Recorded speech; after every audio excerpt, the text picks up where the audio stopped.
how come it doesn't occur to anybody that when they want to do something that's bad, they always want to draw attention to somewhere else. Yeah. But then when other people doing things, you say, why you comparing us? But the kind of love I see in PDP again, I mean, it's not great, but it's way more than I thought. They're not going to be able to win an election in Trinidad without interfering with the UNC constituencies, right? And they're not going to interfere with those constituencies. Right, yeah. So they will have to win the PNM seats.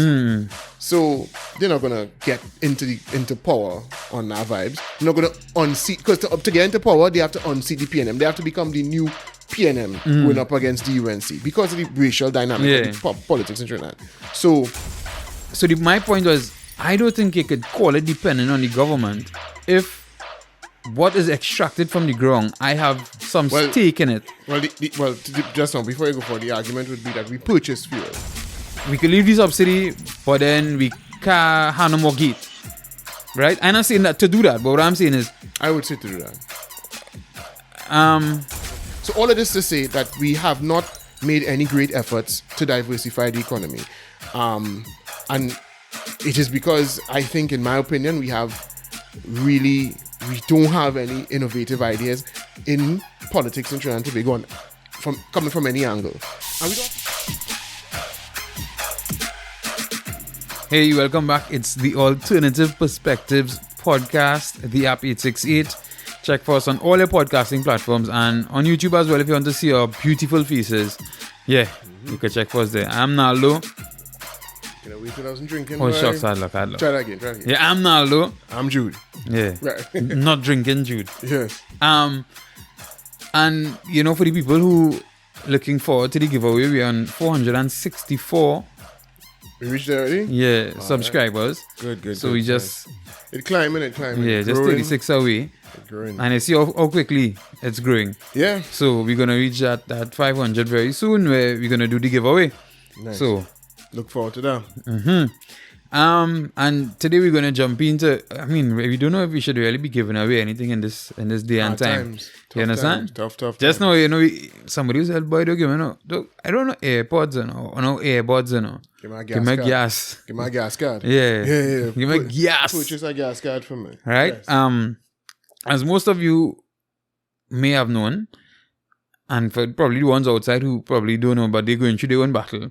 In Trinidad and Tobago, we are soon to see an increase in super unleaded fuel, premium unleaded fuel by $1, and then diesel by 50 cents more per liter. All this is by per liter, right? Essentially, it's a 50% increase. No. I mean, it will be a 20% on. It will be 20% on super. On one and yeah. No, but one of them went up. I think diesel is 50%. Because diesel was about $3 before. Oh, okay. Yeah. All right. Well, maybe they meant 50 cents because I was listening to some I was listening to an interview with someone of them economists, and he was saying the 50, but he didn't say 50 cents. He said 50%. Oh, so he might have misspoke and meant. Or we don't know if they're talking about, because I was watching a couple of things recently, and some people, when they were referencing what the whole topic, they started speaking about from when PNM first came into power to where it is now. And so that's where you're seeing like a then it'll be 100 and something percent. See, yeah, so much. Right? Yeah, because is the Well, diesel for sure is 100 and something percent. Yeah, super too, because super when we came in, super was when they came in, super was 2 something in the low $2.15, so it's over $5. So so that's definitely over 100. And I think the breakdown was that is 45% of the purchasing power. Okay. Since they have come in, this your partner Saddam Hussein. Is Saddam Hussein? Man's in my partner, you know. And then says Saddam Hussein. And we mean Saddam Hussein for those who aren't from Trinidad and Tobago. He's that's the name of a senator here in Trinidad and Tobago, right? Although he couldn't be friends with the other Saddam Hussein because he dead. But anyway. Probably his parents were, I don't know. No, you meaning you can't be friends with. Okay, yeah. But yeah, him and I think it was Khadija, I mean, they had some press conference and they had the bottles on the table. Oh, okay. Showing like a full, and they had one that was full, and then they said, well, in 2018 it went to this, and now is at 45% of the purchasing power. So it's over 100% increase since they came in 2015. Since this particular political parties in power. I must say this topic has been blazing on social media. Blazing from many different directions. Of course, we have the Balize waivers. Of course, because, it's not the PNM fault. We had to do it. Yeah, but go ahead. Right? Then we have some people who genuinely concerned. So we have some people saying, how will you kick up our fuss about KFC and the ketchup and they add the $2 of condiments, but gas price reason and nobody really saying much.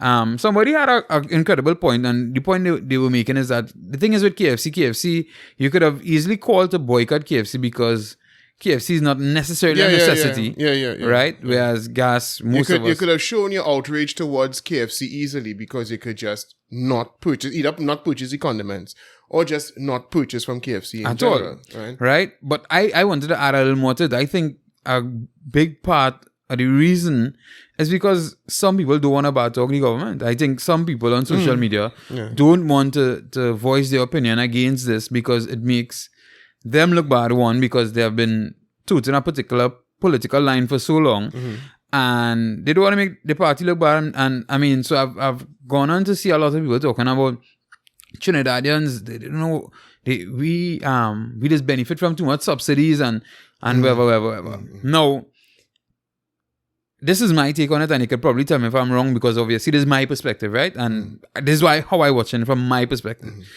There are probably things I have not seen or angles I don't know, right? But it's how I see it. Every drip of oil and every cubic inch of gas that's withdrawn from the soil of Trinidad and Tobago, or let's say the soil, wherever, the Trinidad and Tobago land, right? Belongs to the people of Trinidad and Tobago. Okay. Right? And it is withdrawn, but the government, being the people in charge, they are the ones kind of in charge of dealing with that and the revenue that comes from it and whatnot. And it's a regulated industry. Right? It's not completely nationalized, but it's regulated. And, okay, but yes. Right. So, and my thing is, if the people want the subsidy, I'm not saying, because the next thing people have been saying too is, one, we like be benefiting from the subsidies and whatever, we should come off of that. And two, Trinidadians depend too much on the government, right? So my point was, I don't think you could call it dependent on the government if what is extracted from the ground, I have some stake in it. Just now, before you go forward, the argument would be that we purchase fuel. We purchase mostly fuel. Right. So I didn't reach that part yet. Now, the thing is, had we managed our affairs well enough with that? Because that was the main income for the country. Had we managed that well? And still is, because even the processing and extraction that takes place, even when it's privatized, we receive the taxes. Right. Yeah. So if that was managed well, and then there was less bubble and racket and whatever, then I think we could have been okay, and the subsidies could remain if we would not have needed to be such a large importer of oil in the first place. Right. So and that's my point. And then to say that that Trinidadians are too dependent on the government is I mean, yes, I agree there are some people who are dependent, but to say all of us dependent, I disagree with that. For us in America, there are people who don't work and get unemployment. I don't think that happens here. Well, yeah. There are some social assistance that people who can't work receive. But can't work, but not necessarily not work. Yeah, but it's not uniform across the United States where you have able-bodied people who are simply unwilling to work. But I know there are some people who once they get fired, in some states that is that is allowable. Yeah. Right. If you get fired. Once they get fired, you could go on unemployment. Right. Yeah. I don't know if we have that here. I've never heard of anything like that. No. I mean, there's NIS. I'm not sure if you could claim for unemployment. I know there are many avenues to receive reimbursement from NIS that a lot of people don't know. I don't know as well. So it might be that there might be some unemployment benefit you might be able to access through NIS, like how they have it for maternity and so on. So it may be. I don't know. I'm not, but it's not certainly not well known. Right. And I can't say that I know anybody who accesses it. Right. If it's possible. So my point is, if the people wants to benefit from some of the things that make money for us as a people, or something that we have a stake in, we all supposed to have a stake in being a citizen of this country. If the people want to benefit from that in one way or the other, I find it hard for people to say, I don't agree with people saying that people are totally dependent on the government because of the subsidy thing. Now, how the money that is made, or the profit that is made, is spent is debatable. If you understand what I'm saying. I think that's debatable. I think you could say, well, we could leave the subsidy, but then we can't have no more gate.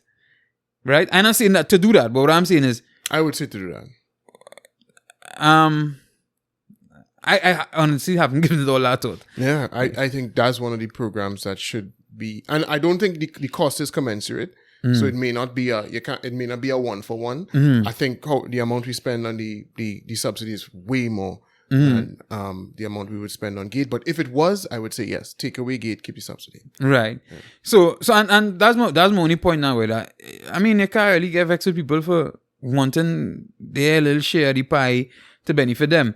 No, I also think if the people who are in charge of dealing with this money was more transparent, and you could have trusted them, that even if you had to remove the subsidy, but I trust you, then I would say, all right. Some people will still kick off us, And I think that is one of the things that happens in Canada. Actually, that is what somebody else I was watching. I think it was Jordan Peterson was saying that one of the reasons the Canadian government could have gotten away with a lot of things they did during the pandemic is because a lot of these citizens kind of trusted them that way. So they kind of trust them. So if this is what you say you have to do, all right, cool, we'll play along. And that's why they didn't push back as much. So, and I think it's the same thing in Trinidad. I think if you needed to remove the subsidy, but we trust what you do, and we think you do what's best with the money every time, every year for the budget, we think you do what's best. I think people will say, all right, cool. But I think if you keep fucking up with the money and we see it, wasting money, we see in all different levels of corruption, we see friends getting contracts, we be like, dog, don't pressure me. That's what I think. There's a lot that you delve into there, and I'm trying to see which thing to unpack first. But the first thing that strikes me is this: if this has to happen, then it has to happen. Right. If the subsidy is unaffordable, and I suspect that it would only reach this stage if the subsidy is unaffordable. They know this is a touchy issue. They know this is something that's not going to win them a lot of points. Yes, they're going to have the sycophants or the clowns you're talking about on TV, on social media, who now all of a sudden find Trinidadians too dependent because this is something that they because they are fans of the current administration, and essentially kicking up against this is kicking up against what they are doing. They will find they'll perform all sorts of mental gymnastics to defend that nonsense now. But then if it's something else we're talking about, then they have no concern about who is dependent and not dependent on government subsidies. But that's not the point. I don't think it's something, they know it's not something that's going to be politically popular. So it's not, it's not something where there's corruption involved, like they're pulling back on the subsidies so people could pocket money in some way, shape, or form. It has to happen. The subsidies, it has become unaffordable.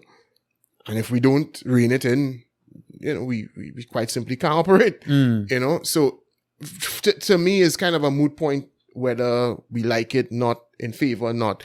Now, it could, if you have a very firm grasp of the economic situation Trinidad and Tobago is in, and all of the nitty-gritties that go into how our GDP is calculated and so on, you might have a different idea. You might say, well, leave the subsidies, but do something like just now, like when we were talking about leave the subsidies, but do something else. No, maybe we could have that argument. We could say, well, all right, what else can we cut? What could be something else that could be, as I say, I would say gate, because we were having the conversation we were having last week, I don't think it's serving us as well as people think it's serving us. I don't think we are developing some world-class human resources here.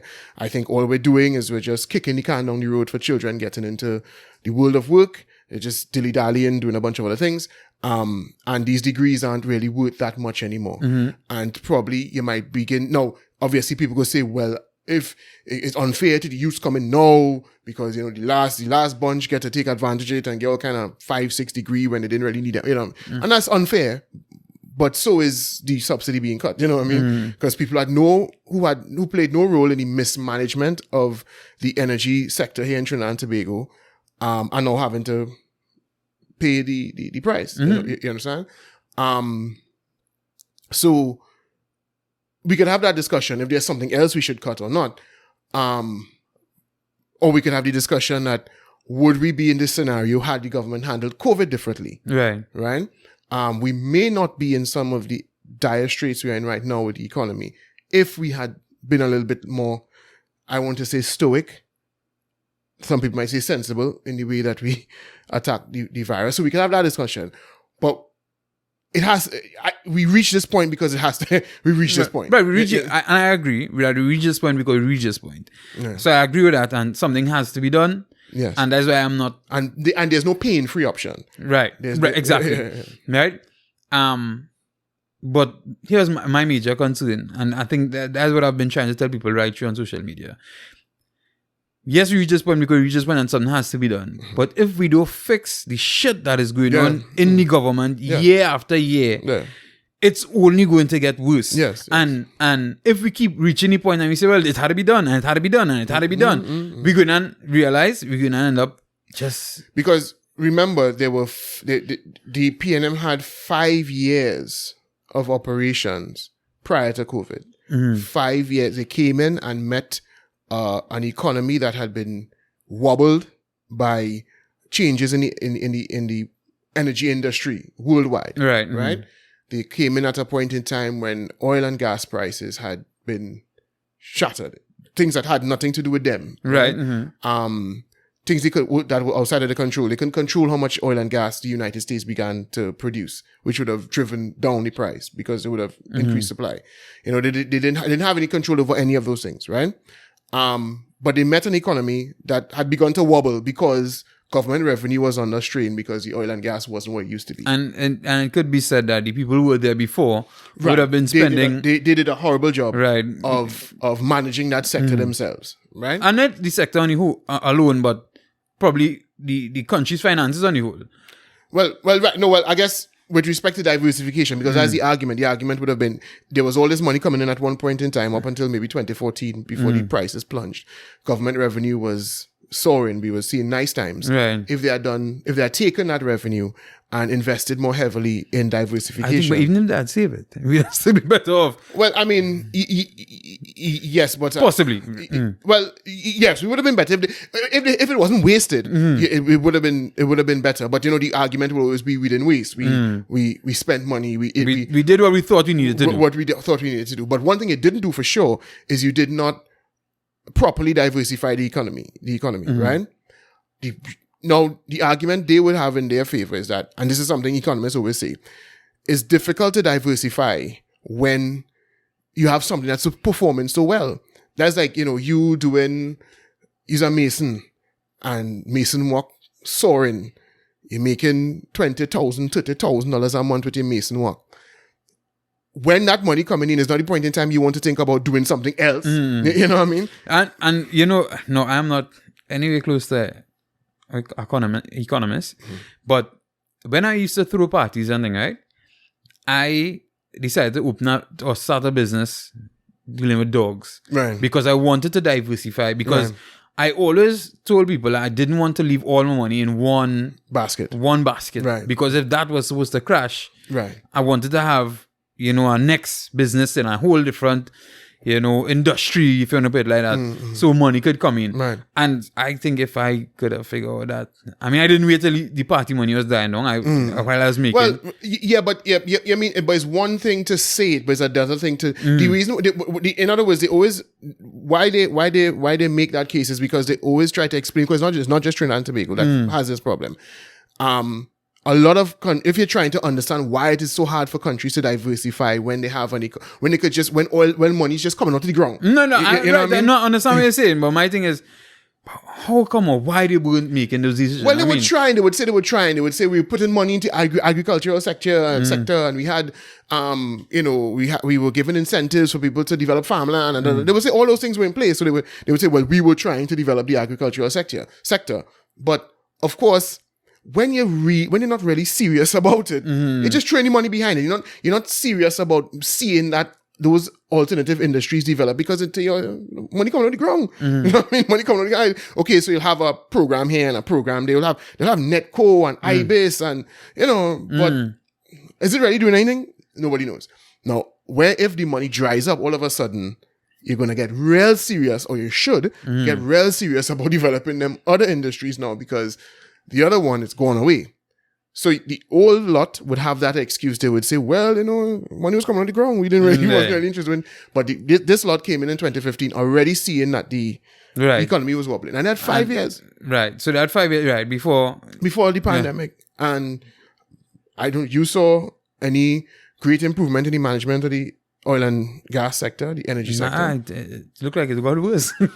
I mean, that might be arguable, but it certainly didn't get better. I don't think anybody other than them would really try to make a serious argument that we saw a vast improvement in the management of that sector. And did we also see any real creative moves on the part of the government to diversify and develop other industries? Yeah, and I think that is one of my major issues. For whatever reason, people in government here doesn't ever seem like they have that business acumen now. Like I go in and find our next way. I'm going to get innovative. You're going to get creative. And to be, I was about to say to be fair, but it's not really to be fair to them. It's actually to point out, I think once the Prime Minister actually said something like diversification is an easy word for people to say. But it's not an easy thing to do, right? Trying to make the impression, try to give an impression, all these economists were talking about diversification. That's not easy to do, Well, yeah, but we didn't think running the country was easy, but you say it was up for the work. I mean? You said it's up for the work. So, okay, it ain't easy for me. It might be easy for me to say, but hard for me to do, but I didn't apply for the work. Right. You understand what I'm saying? And the thing is, and we would hope that we do expect him to have a business plan. But we would hope that you could hire people who could develop decent business plans to diversify the economy. And I don't know. And strange enough, and I know you're not a big Patrick Manning fan, or especially Patrick Manning later times. I'm not a fan of politicians in general. All right. Yeah. But for me, I think that's one of the things I admire about Patrick Manning is that, he was trying now. You are saying that he wanted to do that, right? Like with the smelter thing. Yeah. He wanted here to have the kind of, what do you call it, boy? A kind of world trade situation. You remember that he wanted to bring in? But he wanted here to be a hub for trade, regional trade, yeah. Right? Yeah. I thought that was a pretty decent idea as well. But he had smelter, that something else where I just can't remember right now. Yeah, I can't. Right? Yeah. But something else he had that, to me was, they were good plans. Right. And something to try at least. Yeah. Because trying something, anybody in business that trying something is way better than doing nothing. No, I mean, you be saying doing nothing, but if you get a PNM representative here, they'll say they'll pull out some piece of paper, they'll have some staff member, go and dig up any files and write up some things that we do, and they'll have them all on paper and they'll read them out and they'll say this and that. But you and I, the eye test will tell we're not seeing anything different. There's been no leap in innovation. There's been no leap in has our tourism sector grown in any way, shape, or form? I think that is worse off than it was. They'll open the bricks. I think the tourism sector is in a worse shape than it was in 2014. I don't feel like we have done a great deal to attract. No, I'm not saying that we should rest or economic fortunes on tourism, but I'm simply saying. Well, good, they might say they was doing it with sandals. And Trinidadians messed it up. Which might be a kind of decent argument. Okay, yes. They could say that that's what they were doing, but in the absence of with that plan falling through, not in my opinion, due to anything that the Trinidad and Tobago, the citizens of Trinidad and Tobago did, he would claim that, the partners, the people we were seeking to partner with weren't too happy with the kerfuffle that it caused in Trinidad and Tobago. But they should understand that they will run into that anywhere they go. Yeah, they will always have an opposition who will want to fight. Yeah, they got it in Antigua and they got it in other places. But hey, and the thing is, if you genuinely believed that was something to work and it didn't work out with Sandals, how come you didn't try nobody else? Well, I think they're doing that. They didn't do that with Magdalena Grant. Wasn't somebody else supposed to come in for that? No, well, somebody else was somebody wanted to buy to take over management of it, and it was supposed to be a chain. It was supposed to be like I remember there was a plan. I can't remember what chain but that has still I would hope you'd want to increase hotel capacity on the whole. No, the capacity wasn't the what Sandals was supposed to do. I know it was supposed to. I understand what it was supposed to do. For people who don't know, it was supposed to get a bigger brand here to attract more people. Because it's not like we have a shortage of supply of hotel rooms. We have lots of space to hold people. We nobody want to come, and the aim supposed to be to improve Trinidad, to improve Tobago in at least as a tourism destination. But so I'm to Royalton. Royalton have a decent name. The Riu is called it. Yeah, Riu. Riu have a decent name, and it's a Riu. It's a Royalton in Antigua. It's a Royalton in Grenada. Well, right. So in other words, even if the Sandals plan fell through, it was we should have been shopping around shipping it. And I'm trying to remember who was supposed to be involved in the Magdalena Grant, who I think it was some company who had an airline as well, and they started direct flights. Something like that, right? So the Sandals deal fell through. But how many years ago that was? And we still haven't had. And again, many years before COVID, And okay, you could say, well, even if you got something off the ground, but then COVID kind of threw a spanner in the wheel, then okay, fine. But what did we see coming up? So all of this to say that we have not made any great efforts to diversify the economy. And it is because I think, in my opinion, we don't have any innovative ideas in politics in Trinidad and Tobago coming from any angle. And we don't have people interested in competence. So that's not, I mean, this might be great, I'm being honest with you, but I think it's a great idea. I think it shows some sort of sense where Tobago has decided to have a carnival in October. I don't know if that's just this year alone or if that is going to be a standard thing. I think that is amazing. I think that is I've been saying this for years. That Tobago Carnival and Trinidad Carnival should be separate for the mere reason that Trinidad Carnival always outshines Tobago Carnival when it's the same time of the year. Yeah. Right? Yeah. And if you could give tourists a reason to come here twice a year. Yeah. Because if Carnival is what is bringing people here, we just seen. If that is what is bringing people here, you could make it in a way where you could bring them twice. Same artists. Yeah. You understand what I'm saying? It's not like people have an issue jumping up twice. Right, exactly. You understand? And you'll improve the inter-island traveling. I mean, I think it will be chaotic, don't get me wrong, because also on a normal day you can't get to go to Tobago. No, but I mean it's like when Great Fete was scoring. Right? It's like, I mean, it's still not going to be the whole of Trinidad going over there. No, but why I think it could be, because think about when Great Fete was scoring, it was hard, right? But if people want to leave outside now, boy, you know what I'm saying? Well, increase the flights. So increase the flights. It'll get chaotic, don't get me wrong. And it'll be chaotic for a few years, I think, until we start to build more hotels to accommodate that. But my point is, I think that is a magnificent idea. I don't know if it's... And remember, I told you we should have done that. We should have said, hold off on that nonsense we had in the... Now, if you want to say, because, people would say, well, Carnival is not just the whining and the jam, it's not the fetting. There's a significance to the date. Okay, you could have had your cultural events if you so chose, right? But you should not have declared anything a carnival season and all that. And you could have had your carnival in October and have mass on the road and now you have people having to wait a whole year.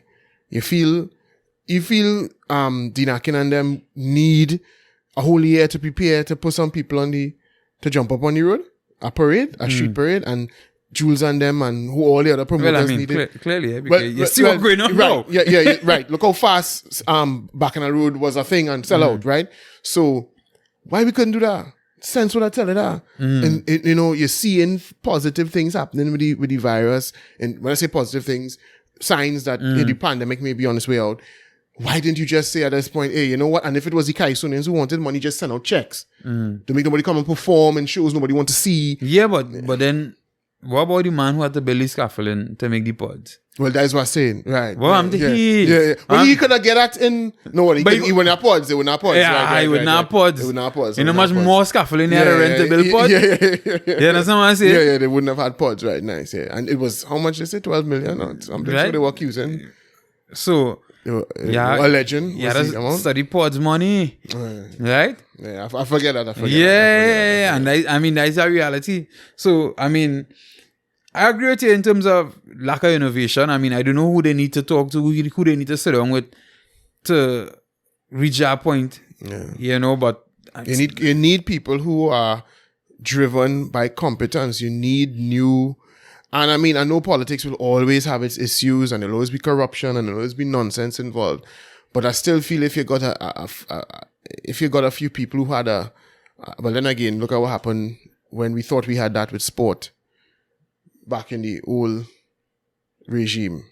When you thought we had somebody who knew sport and knew the development of sport inside out. And then we didn't get any development in sport. We got a lot of other things. Well, to be fair, he could say that that was the first gold medal we got in years. But listen, but I'm not saying that's true. I'm saying he could say. Yeah, no, it could be said. A man winning a gold medal in a Olympics is not your responsibility. He didn't start his career under you. That's what I'm saying. So I mean, I'm looking for general development in sport. I mean, and of course, you know, something that's very close to me is drag racing, and Anna Roberts was a person who claimed he had some sort of love and affinity for drag racing. And nothing came out of that. I mean, well, I'm not saying nothing.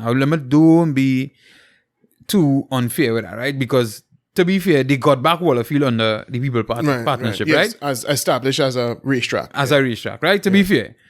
But of course, you know, regular thing in Trinidad, look it. And not, you know, don't put what needs to be injected into it behind it. Just look, and one of the reasons I always push the drag racing thing more than football, cricket. I mean, cricket is a wonderful sport if you want to make money in Trinidad and Tobago. Football is even harder. But with drag racing is that in Trinidad and Tobago, we have the fastest or higher, I don't know what it has been now, but before the pandemic, we had the fastest 1JZ engine, Toyota 1JZ engine in the world. In the entire world. At a point on this tiny dot. And exactly. One of the fastest 4-cylinder cars in the world at one point was Ryan Garcia's car, the SKF Lancer. In the world, right? One of the fastest SR20s in the world is a Trinidadian, but he's out in Florida with it. So the thing is, we have been making some major moves and inroads in drag racing. So I don't understand why. But we needed swimmers. We needed swimmers and cyclists. So we get a nice center in the bush. True. Now, I mean, that's what they would point to and say that is development in sport. And, you know, I don't want to poo-poo the facility. I hear is a very good facility. I've never been. But I hear it's a very state-of-the-art facility. But I think this build it and they will come sort of attitude, I think that's, like you just mentioned. I think that's folly. And what I wanted to see a greater input in would be the administration from the government's end. The role that the government should have played in the administration of sport, or could have played in the administration of sport in Trinidad and Tobago, could have been much, much better under that individual. And it was not. Right. And chewing up a piece of property, which, let's be real, could have been more because it had people to eat a food out of that than anything else. That to me is not. That to me doesn't speak of a great advancement in the administration. Because of sport. The thing is, I think, I mean, with their conversations as to where most of our athletes come from in those sports. We like we say this because I know a lot of people. I know a lot of people who used to cuss now, but like they train in swimming, and they had to go down there to train in the morning before they go to school. Yeah. And they used to be like, horse, and they reach down there. And then to come back up the road, it's real traffic now, boy. Exactly. To come back to the east or to go in Port of Spain. To the west, People used to be like, horse. And the counter argument they would was, well, we're trying to diversify, we're trying to bring some of the people from that area. They're trying to decentralize. They say yes, they decentralize the term. I should have stated, not diversify. But it's stop it being an upper class West people thing. Let the villages in and around that area, the different ethnicity get involved. Right. How sensible that might have been, I don't know. I think because once again, I don't think we just go into the nitty-gritty and dig deep. Because if we dig deep, we might realize down there might have more people want to play cricket. Right. So, which will kind of have a state-of-the-art cricket facility there. Well, further down, yeah. But, right. But the thing is, the location probably had a lot to do with things that had nothing to do with who they were attracting or who was most likely to use the facility. It probably had something to do with other factors that we won't go into. So that's probably why, again, it ended up where it was. And they'll use after the fact when they have to spin it. Well, why you put it down there when 95% of the swimmers from up? So, that's the thing. 95% of the swimmers from up. So, because I where all these swimming pools are. There's go see, I see grounds and let's go. So, nah. We had to diversify with decentralize. Right. We had to attract. So you feel them down, they don't want to swim too? What are you trying to imply about that ethnicity? You understand what I'm saying? So it is what it is. But as you mentioned, drag racing and vehicles. Your thoughts on the new situation with the hybrids? The removal of the taxes on the hybrids, now that they've announced, they're going to increase gas. What do you think about that? I honestly don't know what to think about it. I'll be real honest with you. I mean, I heard they say it. I was like, and then they say middle of May they will do it.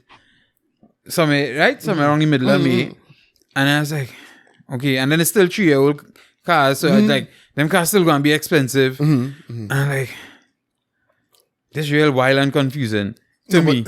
No, I'm hearing people saying that apparently there are some of those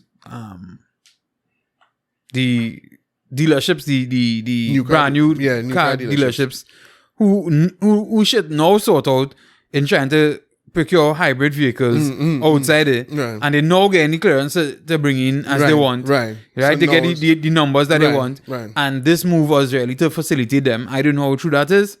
Well, I don't know how true that is either, because I've always argued, I've never gotten confirmation on this, but I've always suspected that the new car dealers don't bring in as many electric and hybrid vehicles because they aren't getting those from the manufacturers. The manufacturers are feeding bigger markets. It's not that they don't bring it, not that they have no interest in bringing it here, but it's just that the manufacturers have to serve their larger markets. And so when it comes to Trinidad, well, wherever hybrids left, all you'll get. So the foreign use market is a different scenario. So I don't know if that is and maybe you're saying, well, now they're getting more or they're able to get more. But I think that could be what happening, because now the other countries starting to go electric and the manufacturers right. Yeah. have making the transition out to full electric. Right. And the hybrids that they would have had in plug-in hybrids and regular hybrids that they had in production, they're like, all right, well, cool. Now we could still shifting, markets. so now you the first will shifting, so now the third will get some hybrid. I don't know. That could be it. Now, I heard the fellow who's in charge of that association was saying that there's some kind of mama guy thing. I didn't understand what he was saying, but he sounded like he was clear. When I say I didn't understand what he was saying, he was implying that because the government didn't just say lift it on all hybrid vehicles, it's a particular kilowattage. Right. And he was saying that well, that's electric. The electric is a certain kilowattage. No, on hybrid, he said on hybrid. Well, the hybrid is 1600 cc's and less, because when the hybrid will be engine, so it's 1600 and less. No, he was saying that they had a something for combined kilowattage, meaning from the hybrid battery, and they converting something on the combustion engine to kilowattage, and they coming together in a combination. Right. And then for electric vehicles, they had just a kilowattage, of course. And he was implying that the vehicles that didn't meet that specification were almost non-existent. So, in other words, it wouldn't really. He said for instance, the Vizel wouldn't match, and you said the Aqua wouldn't qualify either. Serious? Now, I don't know. I know all that. When he started to call all them numbers, remember, I don't follow them things. Look, was so that intensely. Rondell Fields or No, the Indian fella. Vishan Baba. Yeah. He does kind of talk some kind of craziness sometimes, eh? Well, that's what he was saying. Yeah. So he was implying that even with this removal, and he was essentially pointing to the two most popular hybrid vehicles and saying Vizel and Aqua wouldn't qualify. So that's a mama guy thing there. Now, let's say maybe there's some inaccuracies in what he was saying, or I misunderstood what he was saying. And even if it applies to those vehicles, what I cannot understand, Naldo, is wouldn't it have been better to have us all hybrid up and then drop the subsidy? Well, where did I put that? I said that in a group, I think. I was like, listen, here we're going on. We get only 2 years, right? Also make it easier to sell cars outside of Trinidad and Tobago. So you have a gas car right now, and you could get a sale in Grenada, a sale in Guyana, especially Guyana, because Guyana, things going to look up for them. Yeah. So if they could start to get vehicles pumping, make it easier for us to sell outside of Trinidad, right? Make it easier for us to get our money, wherever the case may be. And 2 years. And then we locking on this thing. Then we cut in subsidies. So you could bring hybrid up to whatever size engine you want, bring electric to whatever size, whatever kilowattage you want, and then this caca whole thing that is keep saying about making sure so no luxury vehicles. I don't give a fuck. I couldn't care less if man bringing in Bugattis. Let me go X5. Let me tell you why I want to go X5. And this is a lot of you motherfuckers, boy, don't fucking remember. And it's upset me. Because when they first come and talk about taking the taxes off a hybrid, right? They said it was about the carbon footprint. That was the reason behind it. Right? That was the reason. Right? Okay. People insinuated was foreign exchange, but you didn't state that. You said carbon footprint. That's the first thing. In that direction. Right. That's the first thing. Let's see when they commented. No problem. Oh, sorry. You mean dropping our carbon footprint. Right. You mean encouraging hybrids by taking off the tax. Okay. Right. By taking off the tax. Right. That's the first time they come and talk about it. Then they came in this what's called it when they come mid-year review. And Colin Imbird come and talk about man buying X5 and man buying X5 hybrid X5 and that is not what it was intended. Fuck it, tell me. First you tell me it was to cut back on the carbon footprint. It wasn't for poor people. Right? It wasn't for poor people. They didn't say it was an incentive for poor. So even if luxury vehicles, even if rich people want to buy the electric and hybrid vehicles, that's what I'm telling you. So this shit is coming and telling me now about whether qualifications they have on the hybrid still. Cause I read in his statement that and he's still talking about certain luxury vehicles. I don't give off. Nobody on luxury vehicles. And the thing is, if the point of doing this is help drop the cost of the subsidy, then everybody drive it though. Right, and then on top of that, then bigger vehicles are bigger engines. Yeah, exactly. So if you want them buy the X5 as a gas guzzler, like you prefer to buy the X. Oh, you prefer to bring it in diesel, which is even worse for the environment. So what shippiness it is you're telling me? You understand where I'm coming from? So and the idiots in this country just lap it up like, oh yes, he wanted to make sure that the 1%. No, but I don't. First of all, who gives a flying fuck if the 1% buying X5s cheaper? Once I could buy an Aqua cheaper, or Toyota Fielder cheaper, or Honda Vizel cheaper. I do have to go buy Answer Motors and buy a HRV. I could buy my Vizel and my hybrid Vizel. Yes. So I ain't had to be using too much gas, and all I ain't had to be subsidizing so much. Right? So what is the constant refrain of, I think so luxury vehicles? I don't care. Because, all right, so I think it was important to explain this, and I think Zoom was telling this too, right? And let me elaborate for some of the people who might not understand. On a normal day, a hybrid vehicle is more expensive than a gas vehicle in Japan. Yes. Right? Yes. Because of course, the technology and whatnot. Yes. In Japan, the components are more expensive, a hybrid vehicle on any given day is more expensive than a regular gas or petrol vehicle, right? But when they take off the taxes, when we import it, it makes it cheaper to come here. Right. Right? So if you put back on the taxes on a vehicle that's already more expensive, people are just going to buy Gas. the full gas vehicle. Because they cannot afford electric vehicle. Right. Electric and hybrid vehicles. Right. So what will end up happening is they're going to have the gas version coming using more gas. That means the government has to put more money towards the subsidy. Yes. Simple maths. And you're doing more harm to the environment. Right. Right. Right? And so one would have suspected that since talk of removal of subsidies has been in the air for so long, why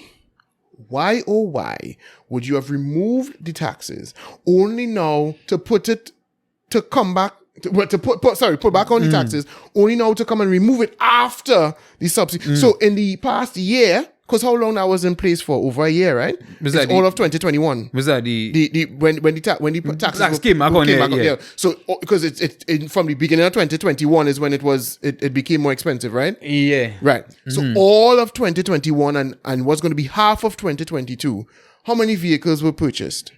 How many of those vehicles could have been hybrid? And how many of those vehicles being hybrid would now be costing the government less in subsidy? And easing the economic strain of this price increase you just put in place here.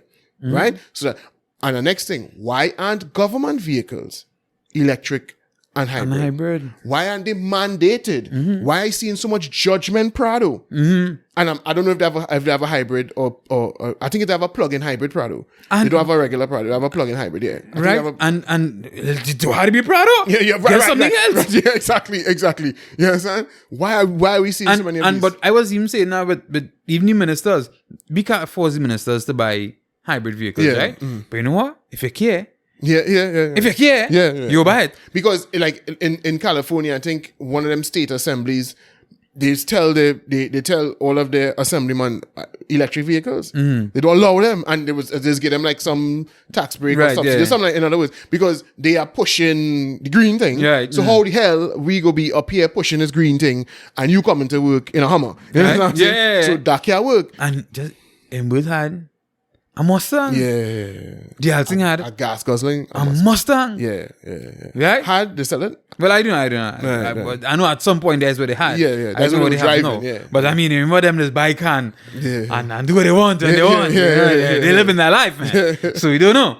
So it is so dunce to me that you come now to cushion the blow of raising the subsidy now. You're now telling me. So, if I had made a purchase last year, I could have made a purchase last month now, though. And then come to hear this now. I want to run up in the Ministry of Finance and bust up somebody here. Because here's the next problem. Well, one, so you're buying a vehicle more expensive than you would like to pay. Right. Two, you're buying a vehicle that is gas only. Exactly. So you have to put more gas. You have no other than converting to CNG. And if you purchase a brand new vehicle, and problems with that, you can't go and interfere with that engine. You'll lose your warranty. And then to find that money now, 20 grand, 20 grand or how much now? It's 15. It's too much grand. Right? to go and interfere with your vehicle now to put CNG when I could have damn well buy him sad to say it's going to go cheaper anyway, but and he also said that we should put it extend the age because when with this 3 years thing. Yeah, but I was saying now, you need to extend the age. I think at least to 5 years. I wouldn't suggest to anybody to buy a 6-year-old hybrid vehicle. I mean, if the mileage pretty low, cool, but dealers here just roll back mileage. Right? If the mileage low, but cool. Isn't there a way to check the cycles of the battery though? You can check to see the battery health. But the problem is if a dealer will give you he wouldn't allow you to bring the equipment to test that is a deal because I've heard people here say that in groups. Like if you go on and tell the dealer you want to check the life, the battery health, they say, well, I don't know who that man and what that man trying to hook up to the car next thing he damage the car. Because dealers know what they're about. You understand? They know the scene, they know. We needed to know that this battery on 70% life. That's what I'm saying. Right? Buy it and then you get a good 3 months and when the warranty done with us. That's yours. Right? But for the people who are interested, they could do that as well if you get somebody you could trust. to get that black. But yeah. So the thing is, I think a 4-year-old, 5-year-old hybrid vehicle, they could work it out. I think as well as electric vehicle. I think because I think somebody was telling me if we could have brought in a 2018 Leaf or 2017 Leaf, that it would be about the price of a Axio now. Right, probably It would be about 100,000. And I think if you did that, you'll see real Leaf on the road. Yeah. See, so, we going green. Yeah, real Leaf here. Exactly. Right? And then there are plenty of other little electric vehicles around. Then it have by now you could get the Ionic electric foreign use, right? Which would be 3 years old, 4 years old, 5 years old, somewhere there, and you get at decent prices. So I think things could have happened, but it'll be hard to get them Korean cars foreign use, right? Nah, you just have to be willing to put in the work. Look, HSM selling Kia Seltos brand new right now. Like rain. Them have a whole yard for Kia Seltos. Yeah, but they're brand new. For some reason, the foreign use. Nah, that man selling foreign New Zealand and thing. Where? Yeah, that man selling foreign New Zealand. I never see a Lancia. Foreign New Zealand and foreign New Serato, but it doesn't mark up Serato behind it. It's have a different name.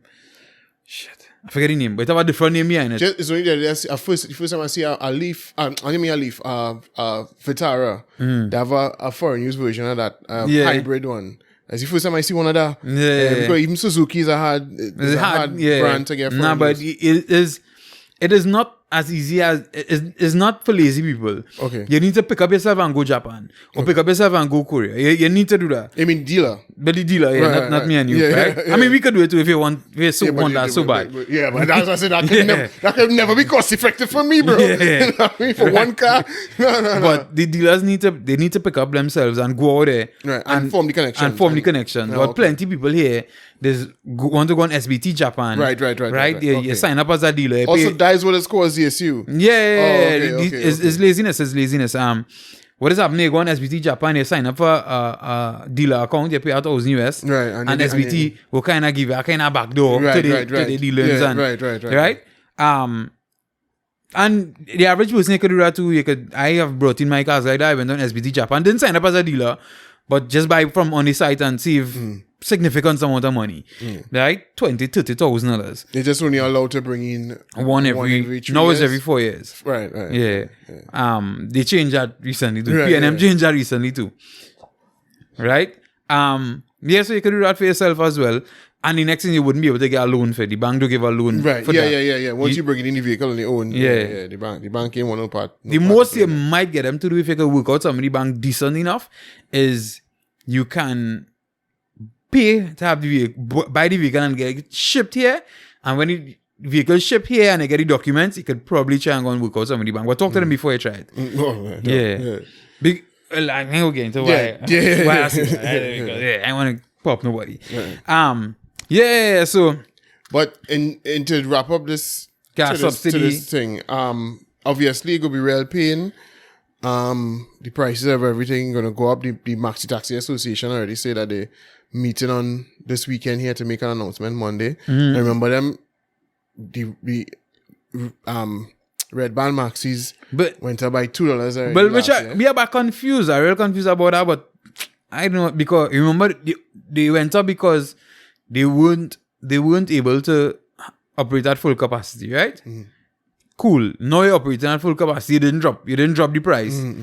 And then say, well, no, we bringing it back up to that price because the price of diesel going up. Well, to be fair, they didn't say they're brazen it, They say they're going on, but, obviously, the head of the Maxi Taxi Association already saying, well, we have there's those preemptive excuses now, who, well, people will say that, it was the capacity, but it's not just that, the price of everything is the usual, and he said that a 22-seater would spend about $35 more per day, and a 12-seater would spend about $20 to $25. A day? Yeah, a day. That real can't justify raising the price. Same thing I said. I found it strange she mentioned that. He made that statement because well, now you're going to say that, so we're going to take extra. Because nobody raised them by 50 cents. Yeah. I mean, they did that once with the Maxi Taxi and them running into so much issues. It's like, what are you trying to find change? Yeah. You know, so you're going to buy 10 cents? yeah, yeah, exactly. So you know, unless if they had swipe machines on them, which them thing might make sense. But so who knows? But DJ went to buy $2 just in November going there. So if you have another price hike again, what about the traveling public with downward pressure on their salaries? The hard part about it happening the same day school opening, no? Yeah. If that's not kicking the nuts, dog, I don't know what is, you know. You understand what I'm saying? Because you would have had your child home for 2 years, so he wasn't paying. Because now you had to pay drivers. Somebody who had to pay a driver. The driver going to say, well, boy, you see what's going on. So if I was charging $350, now it go be a $400 for the month, you know. So a school start, boy. Pressure. Because the thing is, we were in discussions to get a driver, right? And the driver quoted us one price. She didn't talk to us about any price change yet. Yeah, but she's probably going to. But I think she would. I think you understand? And she was quoting us on the price she was charging 2 years ago. Yeah. Because she hasn't been dropping any churn for the past 2 years. And so many things raised in that 2 years. So now for gas to raise, she go and say, well, here now, boy. Yeah. It got to be a couple more. What? I know you can answer this, I can answer this, but ultimately, bro, what you feel is going to be, do you think there's going to be a backlash felt by the current administration? Now, this is not to say whether they are to blame or not, because in general, you know, people find it hard to distinguish them things. But do you think they are going to face the music, like how it appears the U.S. president is going to face the music, or at least his party is going to face the music? To be fair, I think a few months ago I didn't think so, but the kind of love I see in PDP again, I mean, it's not great, but it's way more than I thought. It seems so. I think, I mean, in last time I was having a discussion with a proper PNM official, and when she told me that... Yeah, you're talking on the podcast. It's not a good feel partisan. Well, the thing is, if the moment she bashed them. I know. I just... But yeah, so my thing is, and she was telling me that, you know, that is a party they need to look out, you know, they need to look out for, they need to pay attention to. And I was like, horse, you mad. You got to study them, you got to study PDP. Like garbage, you don't need to study them. Only waste time studying them. And then I see they had the little thing, we can go on their horse. And I was like... To test the waters in Trinidad. Oh, boy. PDP seems to be... Well, you see, as I told you, what people look for in this country when it comes to... If you're going to make a change, you need to be... When I say respected in the politics, you don't have to be competent. You don't have to be respected for the right reasons. But you have to be... You see, and number one, they wanted. If they didn't win in Tobago, they wouldn't have that much love here now. Right. But they showed that they could have an impact over there. They showed they could unseat the PNM there, and they have a man at the helm who is charismatic. See anything else you can say about the man, or you want to say about the man? He's a charismatic fella, and he is the kind of person that draws the grassroots support for political parties. People like you and me, who are a little bit more skeptical, you know, we might have different opinions. But the kind of people who is looking for a savior, that is the kind of person that they tend to be interested in. You know what I mean? As I say, they're looking for a savior, he presents himself as a savior. So, I mean, if you had asked me 2 weeks ago, do I think they would have that kind of love? No. I wouldn't have been surprised, but what I did not expect was him to start talking from all now that he not combining with nobody. I told you they kept saying the whole, you know, we keeping the you know, the doors open. Nah, blah, blah, but I think the reason he had to say that is because you remember when they were in Tobago, the PNM was trying to say that them and the UNC kind of in talks behind everybody back now. Right, and I think they don't want PNM to come and be pushing that narrative now. Yeah, but then it only makes it worse when you come and do it later. It only makes it worse. So you think they will eventually join? Yeah. So you think Watson Duke will see the corridors of power around the corner and stick to disciplined guns and say, I am not forming any. You crazy? You think he could see, well, wait now, we might really get there. Because they're not going to get there they're not going to get there on their own. They're not going to win. They're not going to win PNM seats, right? They're not going to win all the PNM seats. They're not going to be able to win an election in Trinidad without interfering with the UNC constituencies, right? And they're not going to interfere with those constituencies. Right, yeah. So they will have to win the PNM seats. So they're not going to get into power on our vibes. They're not going to unseat, because to get into power, they have to unseat the PNM. They have to become the new PNM going up against the UNC because of the racial dynamic of the politics in Trinidad. So they're not going to do that, at least anytime soon. So of course they're going to have to make compromises and because, like I said... Listen, no... this speaks to their true intention, right? And we will just have to see how it unfolds. But if your true intention is to really make it a better place, whatever the case may be, and make it a better place now. No, well, because all right. Let me just say make it a better place. But to be a good, your intention is to long term to be a political party here to stay. Right. And to stamp your foot in, right? Yes. If you join, you kill yourself one time. Yes, I agree. You do have a future in that, right? I agree. If you do join and you take the licks at this point, right? You might take it in this election, you might take it in the next election. But if you stay fighting, you might have a chance. Yeah, I agree. 100%. 35. 100%. But you think these individuals playing the long game, but I'll tell you, this one, and you think that individual will see, wait a minute, we could pull off a 2010. I said, no. Well, as I said, this situation is definitely going to show their integrity. Their political integrity, their personal integrity, everything. Because they have a forward, and I think they will be shaking the place a bit from what I'm seeing here. And then the next problem would be the argument amongst the reluctant Balize waivers, the ones who are Balize waivers because they're more interested in the texture of your hair than anything else. But they don't like this squad. They're not pleased with what's taking place right now, so they reluctantly waving the Balize because them and straight hair don't mix. Right.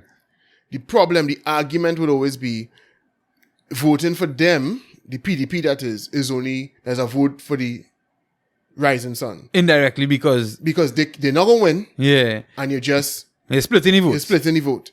So that will always be a problem that they will face in trying to unseat the PNM. So people, the reluctant Balize waivers will still vote Balize because they're seeing you as a man to give the rising sun a chance, and them not on that. Yeah, so today you link with the rising sun, and you go after the marginal seats. You do what the COP did, or you prepare to come close. But the thing is, to come close to winning some constituencies and ending up with nothing in Trinidad. Now, to be fair, because if they maintain a stronghold in Tobago, that might be easier to take. Right. It might be easier to take that and build over time. Right. Because they have a stronghold in Tobago. So to your point earlier, that might be something that's the only reason they might wait. Right. That's the only reason they might play the long game, because we still have something. And if even if we win the 2 seats in Tobago, I think it kind of gave it a little more something to stand up on. Right. Yes. The next election. Let us speak to them nice, let clearly see what's going on with me here. Exactly. I locked it. Yeah. I had a lock. So yes, they could probably. I also think because remember this October Carnival is a Farley and idea, right? Yeah. It's a PDP execution, I want to say, because but I would judge. I wouldn't doubt it was somebody else's idea. I don't know. No, I think it came from within them. Right? Even if the idea came from Man Street, the point is they okayed it. Yeah. No, I was wondering if it came from Gypsy at some point. Like when he was in power. I think I've heard. But we still don't know if this is a constant thing or this is a pandemic thing. And I think Fali will go for it being a concern thing. Because Fali's are real Tobago, you know. And I don't think Fali's one of them who happy with the idea of Adana boy. I don't think he's one of them who happy with the idea of Tobago Carnival and Trinidad Carnival happening same time and Tobago suffering. I don't think he's one of them who I genuinely think he's somebody who really cares about Tobago and wants Tobago to be in a good place. And people will tell you, even before Fali was getting into politics, Fali was one of them fellows who anything is happening to Tobago with anything significant, Fali in it now. You understand what I'm saying? It's them harvest on them.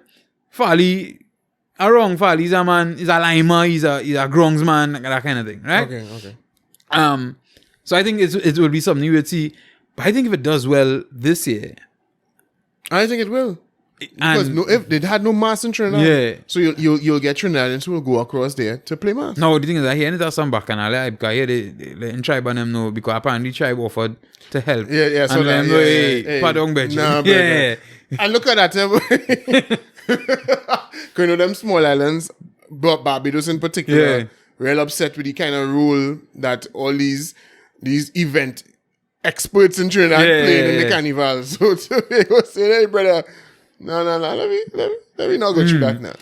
And that might keep the Trinidadians at bay because we don't like to go nowhere unless or cultural leaders take us. But the thing is, I think the Hoppies and the Dinakins and the Jules Sobians. I think we'll look come and throw party, Pauling and no major say in. No, I think that they would probably want them. If you want to provide a consultancy paper, we will consult and you send some recommendations. Fine, but I don't think they want them involved in the. I mean, to be fair, I don't think they could stop them. Right. But I don't think they want them on the committee. Right. Yeah. So I think they will still go on. They will still do parties and people will go and support it. But the point I was making, because it'll be like Great Fred. Yeah. It'll be like Great Fred. Yeah. So, but the point I was making is, if it turns out very good though, I think that would be a real good look for them that way. For the PDP. For the PDP, I think it would be a very good. It would be a good look for them. Bro, I think whether it come off good or not, it's already looking like a good look because. The people frustrated over the past 2 years. Yes, there are people who are still scared of COVID and so on and so forth. But there are lots of people in Tobago who would be happy to hear that something could happen, something happening. And they're getting us formal representation in the sense that their leader recognizes that we don't have to do that because them do it. They had their taste of carnival, it had nothing to do with we. So we could do we thing. Why not? And I think they would appreciate that. And do it better. Well, I think they'll be able to do it better because they'll have freedom. Yeah. Well, we hope because we don't know what might be the case in October. Well, we'll see. I should knock on wood for that. I know what wrong here. You understand? There's a show this part. Right. So what you do? Ready to switch gears? Yeah. You heard what the Prime Minister said in response to last week. For those who may have missed it, and you should have missed it, and if you did, you should go back and listen. We talked about the allegations made by the opposition leader with regards to the government using spyware purchased from an Israeli company to spy on law-abiding citizens of Trinidad and Tobago. Her words, not mine, right? There was it kind of caused a stir. It became known to me afterwards that people dismissed it because they didn't know what Pegasus was. Right. And so I guess maybe it didn't cause as big a stir as it should have. But eventually, a response had to come from the government. One was made in a political rally by the Prime Minister, and then he also spoke in Parliament. Right. With regards to the same situation. So did you? Yeah, I remember reading part of it, and I remember. What do you make of it? Well, one of the things that upset me, right? I'm looking for the line now, where the Prime Minister once again kind of spoke down the people that way. Security. He kind of spoke down, like, One thing he said to Kamala is, if you have anything to hide now, boy. Yeah, Yeah, the old age-old nonsense. Yeah. You shouldn't care if I spying on you if you have nothing to hide. Yeah. And I think he's saying that also kind of alludes to people. Well, the only reason you have a problem if we're doing this is if you're a criminal. Right. You understand what I'm saying? Which is a constant accusation that they make. Right. And you remember you kind of disputed that last week that, listen, once I start, it could get out of hand now. Yeah. You understand what I'm saying? And I think that's one of the things I read. Well, I think it's because he knows he's feeding the waivers, the Balisi waivers. Because that is the ones, that is who he's talking to when he say things like that. Because them the speaker like, yes, that is why she take, because she does have one, she criminal friend. Right, but I think that is one of it. But I think the second thing that is kind of unsaid, but could lead you to think, because, or even the Balisi waivers could tell you, because he could say, boy, but how them go do that? And then a man go watch and tell you, you are a criminal or you are think the hider. As that's supposed to pacify you now, boy. Right, you understand what I'm saying? Talking about the average man. Other than but I mean, that is also considering the fact that she didn't just say the spying on them. She said you're spying on members of the own cabinet, you're spying on business leaders. What is that? Now, again, is if you believe that or not. Right. But, if the argument is that it's spying on everybody, then you simply saying, but the thing is, they're saying now what I'm saying is, he's saying that no, this is to deal with criminals, right? And the people in prison. Anyway, we deal with that just now, right? But that's what I saw. And he went on to say, what happened is, does the opposition leader share anything to hide, right? Yeah. No, as I said, I think the issue with that is, when the Balisi waivers by the bar, and a man say, Don, but you see this thing? And the man say, yeah, but he says it's not for to spy on regular people. And he goes, but you saying that? And I'm going to go, you a criminal or you a criminal? You have thing to hide. And you understand what I'm saying? And I think, when they say things like that, and yes, it might seem targeted to a particular person, I think people take it now and they start to extrapolate it and apply it to everybody. And apply it to everybody now, boy. So what you questioning that for? You have something to hide. You like Kamala and them. You have something to hide. You understand what I'm saying? And that's where it started to play off and it started to spread on the ground level now. Do you see why I hate humans? I hate living on this planet. Our vibes with Elon, so when he go in Mars, I could jump on the rocket and I'm pressed. But I just don't bring no more humans. Just let me line with Elon alone now. You know what I mean? Yeah. So I was thinking that that is, as I say, yes, he pushed it that way, but I could see how and how people could try and end up dismissing it until we end up in a real shitty situation. Well, I mean, unless she brings evidence, I think people should dismiss it because, at this stage, you have to provide evidence. You can't just talk. Now, I mean, from what I've been hearing them saying, it makes, I will be honest, I tend now to feel like I believe a little bit more what she said, because I think that there could be some real clear ways of denying what it is you're doing. And you're not saying those things now, boy. You know what I mean? So you're just kind of beating around the bush. She made some very clear accusations about a constable who was involved in the process. Yeah. And he didn't say, well, he didn't matter name the constable, but he could say, well, no, with that constable, yes, there was a constable involved in okaying certain interceptions, but he obtained... a constable or a corporal?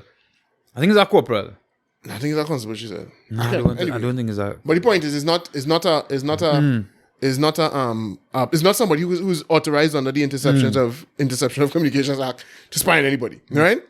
You could say, well, yeah, there is a constable involved. I think it's anyway, but there is a low-ranking police officer involved. But as you are aware, the law allows for a low-ranking police officer to do it without the permission of the police commissioner or anybody from the SSA or the chief of defense staff.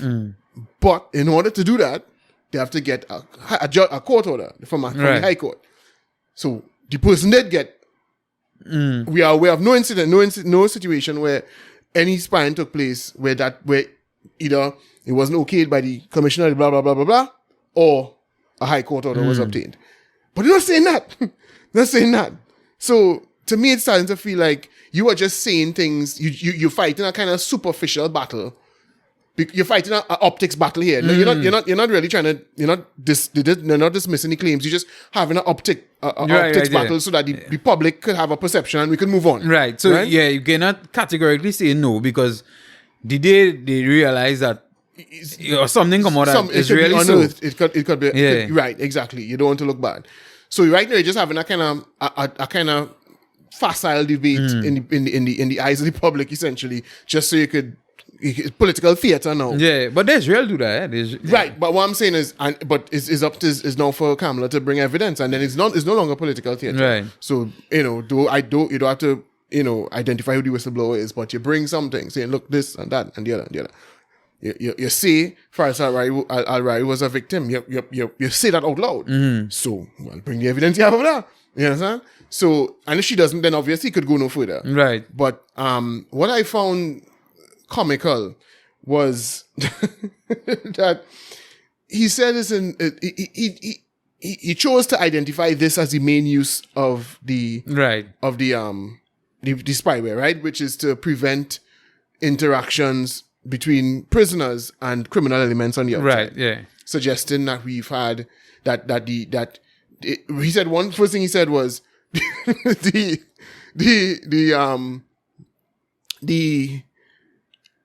if you sweep the prisons of phones today, tomorrow the phones will fill back up. Right. Mm. He says the opposition leader knows that. He says, so Mrs.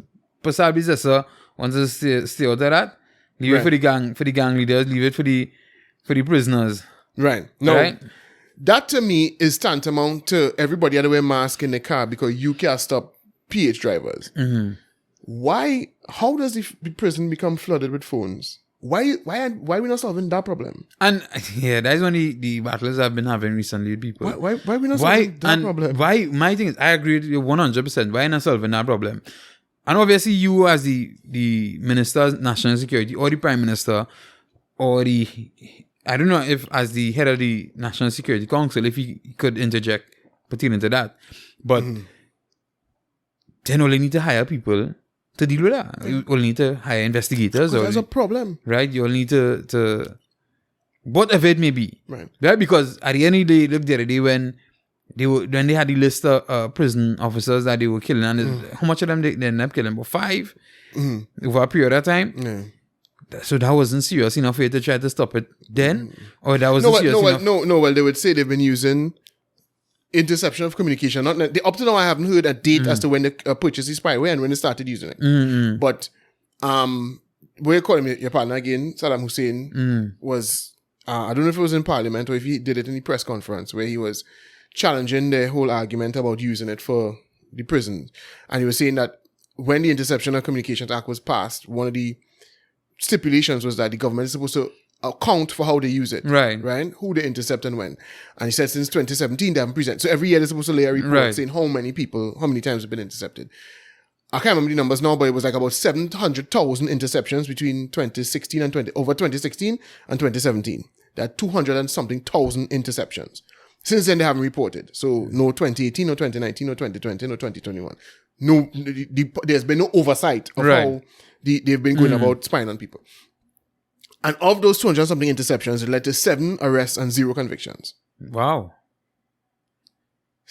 That is 700,000 times that people who may not necessarily have been criminals themselves, because we don't know what was intercepted. Right, yeah. It could have been, it could have involved a prisoner, it could have involved a prisoner and his lawyer, it could have involved a prisoner and his girlfriend. And none of them, other than the prisoner, as far as we know, is a criminal.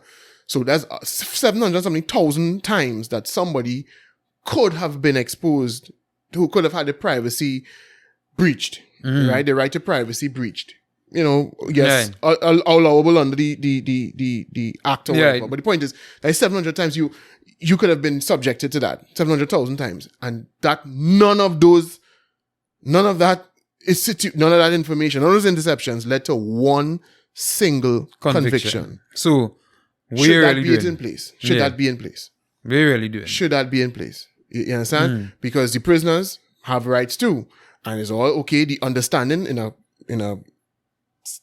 a Western democracy like ours, one that's founded on certain values, we understand that yes, rights can be infringed upon by the government when they have good reason to do so. And the government, if they have protection of national security, all that kind of nonsense, it's supposedly a good reason, right? But the government still has to make the case that this is necessary, because without this, we would not be able to do some very vital things. And you need to be able to show some results for your work. Exactly. And if you're unable to do so, then it's either we stop using it or we get rid of you. Whoever in charge of the investigations. Handling, The investigation. Yeah, right? Yeah. 0 convictions.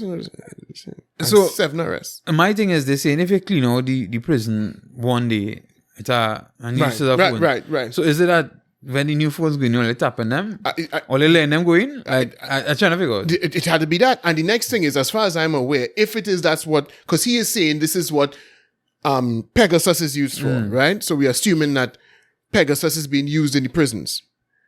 As far as I'm aware, Pegasus is only able to access smartphones. And I would think that prisoners would be aware that those types of phones are a little bit easier to interfere with. Right. Now, yes, they have cell phone blockers and thing in the prisons. So if I try to call my uncle when he's inside, I won't get onto him. But that's for WhatsApp too. That's for signals going. So that's Signal for, on hold. Yeah, that's for signals going out. And somehow the prisoners getting communications out. So it means that there's some corner or somewhere they go in where they're able to use it. So I could tell you from experience. So there's not nobody saying, but I remember I was in there and my phone rang. Okay. But when the couple times I went to remand yard, I only got calls when I came outside. Well, I was in MSP. Right. And in the yard in MSP, and don't get me wrong, you're struggling for service. My phone right. So the thing is, I would think they would know to avoid the smartphones, right? So again, is that what Pegasus is being used for? And if, as you say, if it is the phones are not supposed to be known, how they get to tap them? Which phones they tapping? Yeah. So is it that they're just going to tap all phones and move from there? They're using some net. There's some way to install it on all the phones that come inside there. But the thing is, when I say all phones, I mean all phones in the area, because you're not supposed to know the phones coming in there. Right. That's what I'm saying. So okay, and normally the way, as I was explaining, there is now some sort of way to install it on the phone. One of the ways is that you send a WhatsApp call, right? And the person, and once you answer the WhatsApp call, that is it. No, I think you don't have to answer. Once they put through the call to the phone, once the phone ring, they're able to. That's the zero click, right? Zero click access, right? But in order to call WhatsApp, you need to know the number. So that means you know the person on the phone. Yeah. And you know the number for the phone. You know the number for the phone. So how the phone inside there? How the phone get in there?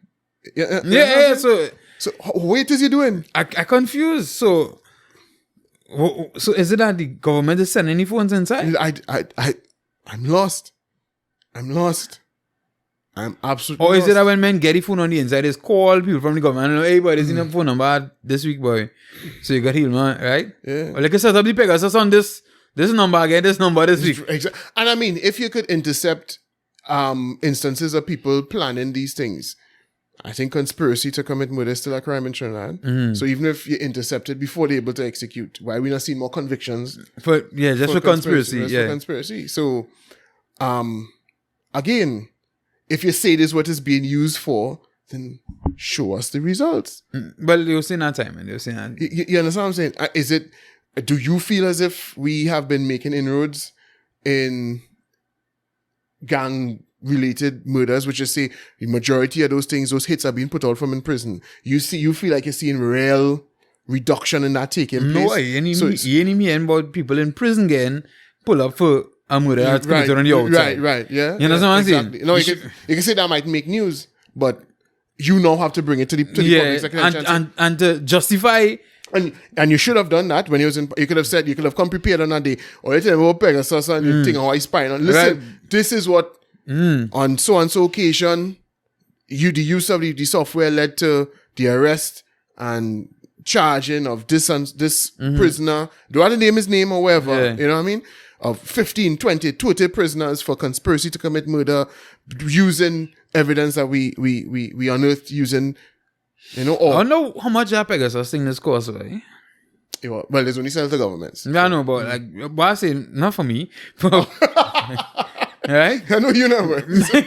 So that's what I say, no, me, yes. I think that's your next trade. That's how your trader thought this up. No. Because I'm trying to figure out, you know, if they didn't buy it, if, you know, they could have just add like a 50 cents to the gas and a whole dollar. No. You understand?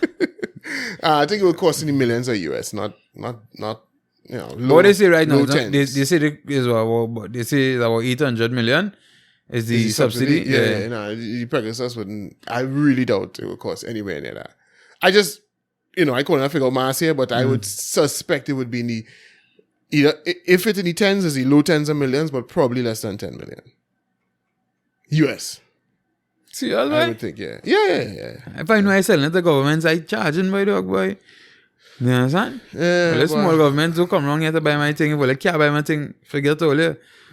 I don't know if there's a ongoing cost. There might be a cost to Right, to keep it up. keep it operational, because I would think something like that would need a lot of tech maintenance. Right, So yeah. It wouldn't just And be a one-off updates and cost. whatnot. Yeah, it would be a one-off cost. So, I mean, That's the foolishness we dealing with in this country. I think make up your mind right now, why?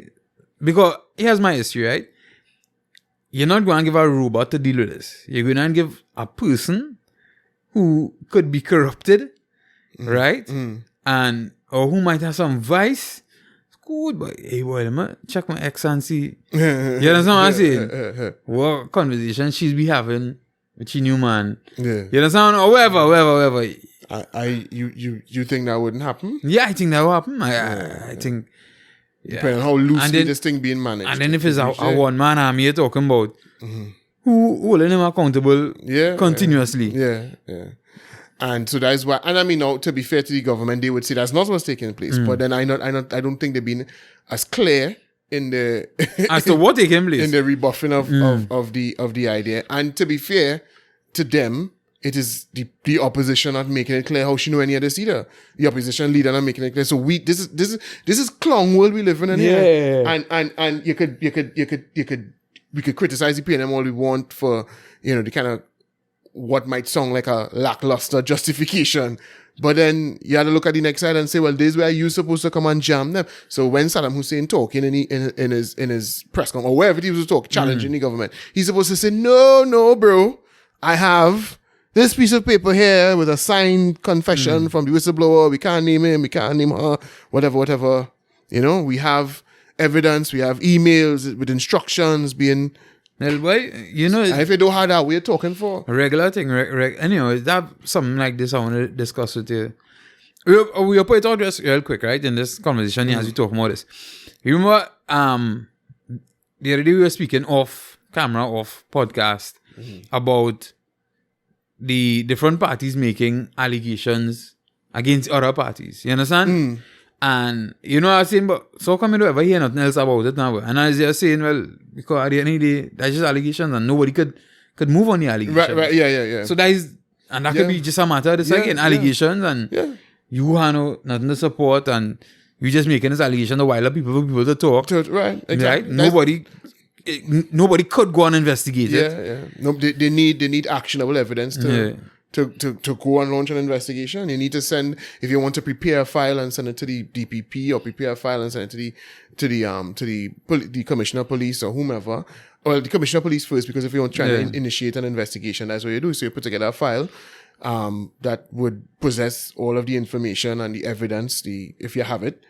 And, you know, and then now it's in the hands of the police, and the police are to launch an investigation. And if you don't do that, then obviously it's just old talking, you know. So when you ask the current acting commissioner, why are you not investigating them? He goes say, well, bro, I have nothing to investigate. The person who talk that talk, go and ask you for the evidence. You know what I mean?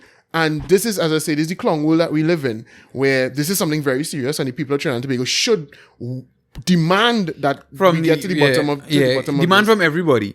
Demand from the opposition, bring your evidence and ask the government hey, what really going on? Right. All they buy it or all they buy it? Right. Yes or no? Well, they said about it. Right? Well, Right. yeah. They said about it.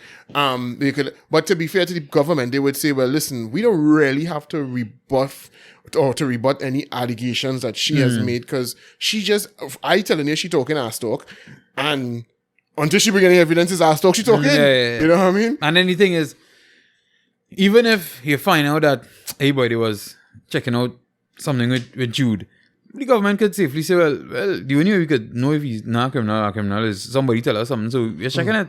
I don't know if that is proper grounds, but... No, what we're talking about. However it is they do it, they'll have to show that whoever did it the right way. And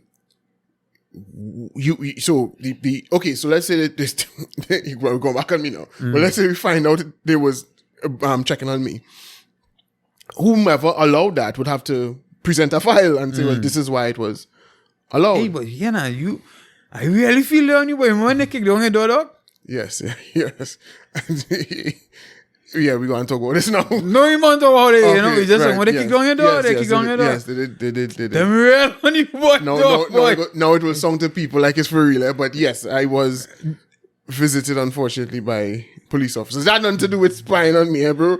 You sure, boy, dog, boy? Let the listeners know. No, but remember we were wondering. Yes, we were wondering. And we were wondering if it was somebody things just seen on radio and it was just a means to just frighten you. To shake you up. But there were other, and to be fair, the funny thing is, not too long ago that the file for that whole thing was finally closed. I received a call from the inspector at the Laokita police station to tell me that the complaint has officially been closed. Right, the complaint I lodged against it was officially closed. So it's funny you bring it up now because just the other day I had to deal with that again. The thing is, now they realize he ain't working on radio again, and he ain't talking no shit about the PNM. On radio. The podcast in your ears yet. Alright? Yeah. Listen. I just saying, like, careful. Well, I kick my hero and I'll end up with what's the fella name? Oscar Pistorius or whatever. Yeah. Right? Just saying now, right? Yeah.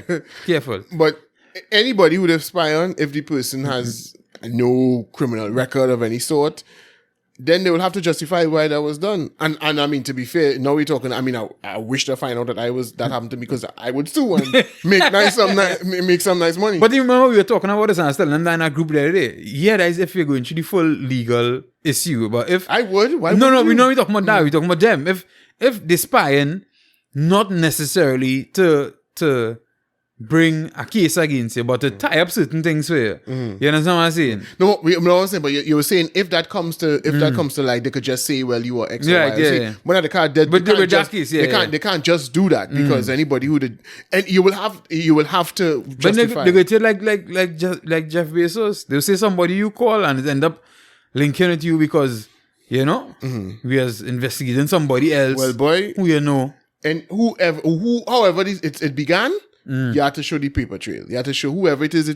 Because I don't know that I was talking to anybody who you could have on a watch list. You understand? Because remember, this is not just everybody who thief a car. You understand where I'm coming from? So I never talk to nobody in prison.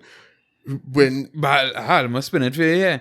The job you do right now, but then again now you can have a company phone, but the job you do right now, sometimes you don't know who you're dealing with when it making them calls. Yeah, but it wasn't now. I wasn't doing this when they kicked down the door. I know. I talking about now. You know, so now they fire all kind of things. Anyhow, the insinuations we're going through here now.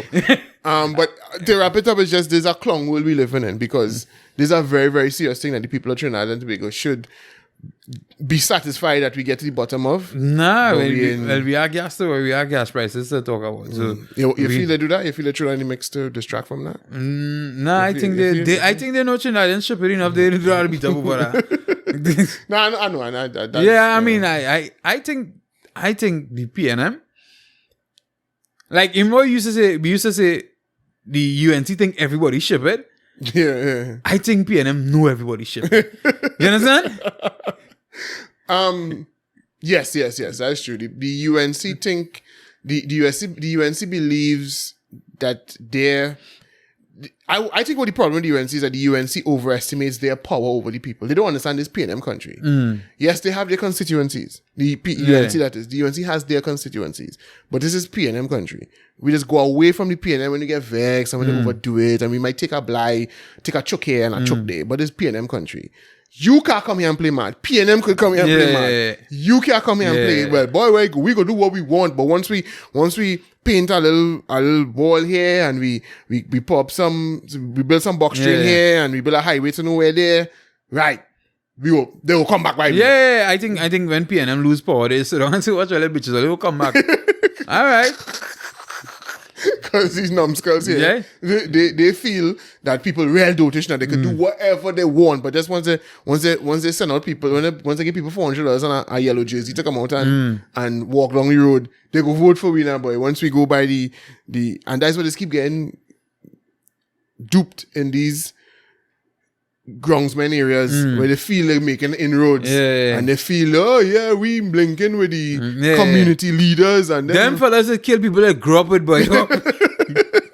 People that know since this child they gotta play pitch and it's kill them. If only want to trust them, will go right there. You understand? They take their money and still vote Balize, you understand?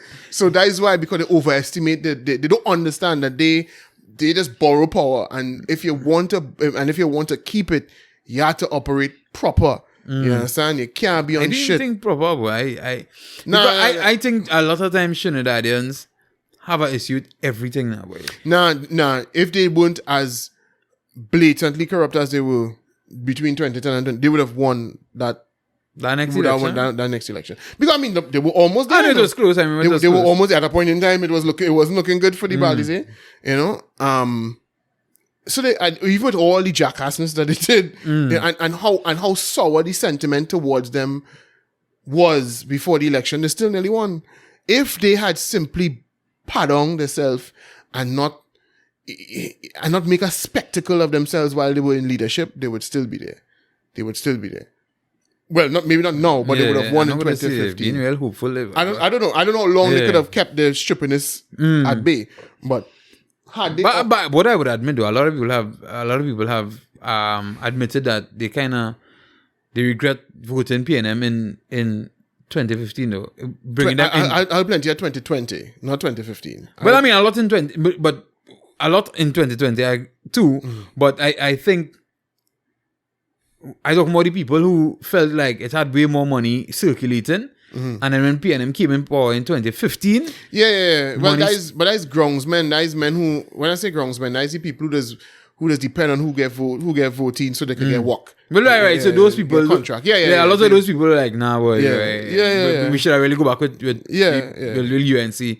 Because but them don't win or lose elections. The people's win or lose elections is the general sentiment in the marginals and in the general sentiment. Because remember, by the time we were ready for election in 2015, the People's Partnership was perceived by many as a circus, a clown parade. You know what I mean? Nobody covered themselves in glory in that time. People like Dukaran and all them and all looked like, who people do you think are now, boy? Them is proper politics. They look like clowns. They were made to look like clowns because of all the clowns around them. And I think if they just hadn't done that, if they had stayed away from the Jared Ramdeens and the, you know what I mean, they would still be here. But they couldn't help themselves because it just. Right. I mean, to close off, I think they just lack the political maturity, and that's what PNM have. Let's be real.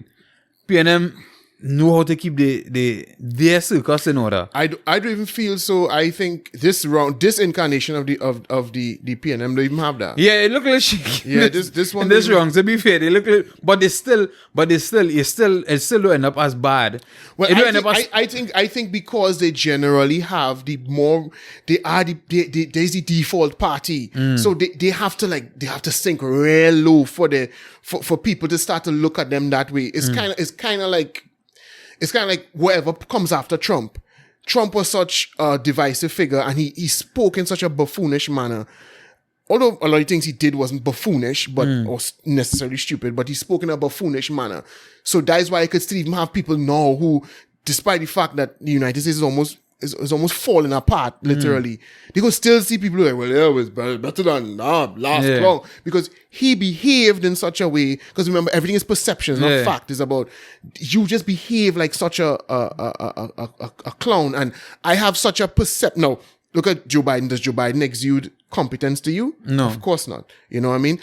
All of the reasons they claim they hated Trump, you could attach all the same things to Joe Biden. Look at what's coming out about his son now. And it was coming out before the election, but you didn't want to hear about it then. And right? well, I mean, they find ways to cover it up. Right. And the people who were aware claimed it wasn't interesting. Right? Even if it was true, it wasn't interesting. That's what they were pretending. All because what they really didn't like about Trump was just the way he spoke. And they think he was a meanie. And they didn't care about corruption because the same allegations of corruption followed Hillary Clinton around almost all her political career. It's been following Joe Biden. They say Trump was a creepy fella. You can find all kind of videos on the internet of Joe Biden being really, really creepy with little girls, not even grown men, little girls. You know what I mean? And they said Trump was incompetent, a buffoon, an idiot. Again, you have and you saw way more financial growth under Trump. Right. No, but forget what actually happening on the ground. Look at Joe Biden. Does Joe Biden man is fall asleep in meetings? They would say Trump was an embarrassment. He's gone to meetings and fallen asleep. You saw the video I sent it the other day with how he was just wandering around. You know, he's looking like a senile old man. He can't finish a sentence. So did they care about Trump's competence? No. They just have in their minds that these people are better than those people, and facts don't line up. You know what I mean? Yeah. So it's the same thing I think with the PNM. The PNM generally, because people, and when I say people, I keep saying people as if it's the whole country. No, it's the UNC has their people. But in order to win the election, you can't just have your grassroots. You have to speak to the people in the middle. And the people in the middle generally have a better perception of the PNM. And so that even when they crumble and they falter and they engage in jackassness and they incompetent showing, and you know what I mean, even when they're doing that, they defend them like no, they raise the subsidies and they defend. Look, before we close off on that, I got, there was this thing I wanted to show you, or to mention to you. The Colin Mimbert had put out a tweet, right? Increases in the price of gas are never easy to absorb, but it's important to note that the price of gas in TNT is the second lowest out of 13 countries in 2022. See the attached chart. And diesel in the USA is currently $9.13 per liter, which is the equivalent of TT $9.13 per liter, which is again a kind of misleading thing to do because it's not dollar for dollar vibes, right? But more than twice the price it is in TNT. That's not correcting for purchasing power and you know whatever. But right, because exactly, why make a point like that? Then are you changing their minimum wage to are you comparing it? Exactly. You know if their minimum wage is $15 an hour, are you saying multiply that by 7? Yeah, exactly. No, you're not doing that. Exactly. But, okay. Right, and the cost of diesel varies across the United States, so you could find the most expensive place and then pay the price. But that's the point. The point of that is, how come it doesn't occur to anybody that when they want to do something that's bad, they always want to draw attention to somewhere else. But then when other people doing things, you say, why are you comparing us? The other day, Rodney Charles get rough up for talking about Barbados. Yeah. Wait, tell me why. Well, go there and live. Go there and live. Yeah. Right. You understand what I'm saying? Why you tell me what America to do with me, bro? Yeah. What America to do? Nothing to do with me. You make a real incredible point there. So why you saying? So why you tell me? Look. In England, them forget about COVID and they move on with their life. Yeah, why ain't tell me about that? Why ain't tell me? Well, look, Venezuela. Venezuela is about 10 cents. Not 10 cents. It's real small money for gas. And them under real suffering. And them suffering. Them people leaving it to come here. Why ain't tell me about that? Why ain't tell me about that? Yeah, why ain't point out that? And why nobody points that out to him when he says it? Nobody, but the same intellectual infant that would tell you when you mention, hey, but you know, in Sweden, they ain't doing this with COVID. We're going to live in Sweden. That nothing to do with we. Here's a Sweden. will then build this up and say, but you see, all the talk complaining in America, they're paying so and so for gas. You know? I'm not living in America. Mm-hmm. I don't care about America. Same way, you know, because all of a sudden we only want to abide by international standards when the international standards favor us. Right. It suits your argument. You understand where I'm coming from? But nobody will point that out to him. Why would nobody point that out? But I'm telling you, if Kamala made that argument, Yeah, that's it. that I mean, apart from the Rising Sun fans, the sycophants on that side, the supposedly independents, the supposed neither here nor there, all of them is really PNM, but they just pretend that they're independent, right? But it's the ones who, I don't care, I just voted for whoever making sense. Them same people would pelt pumpkin behind Kamala if she said that. Yeah, that's an incredible point, because I forget how they talk that shit. But when I saw it, I was like, everybody posted, I was like, how many countries on this list have benefited from 2 major oil booms? Mm-hmm. And how many of them had subsidies in the same?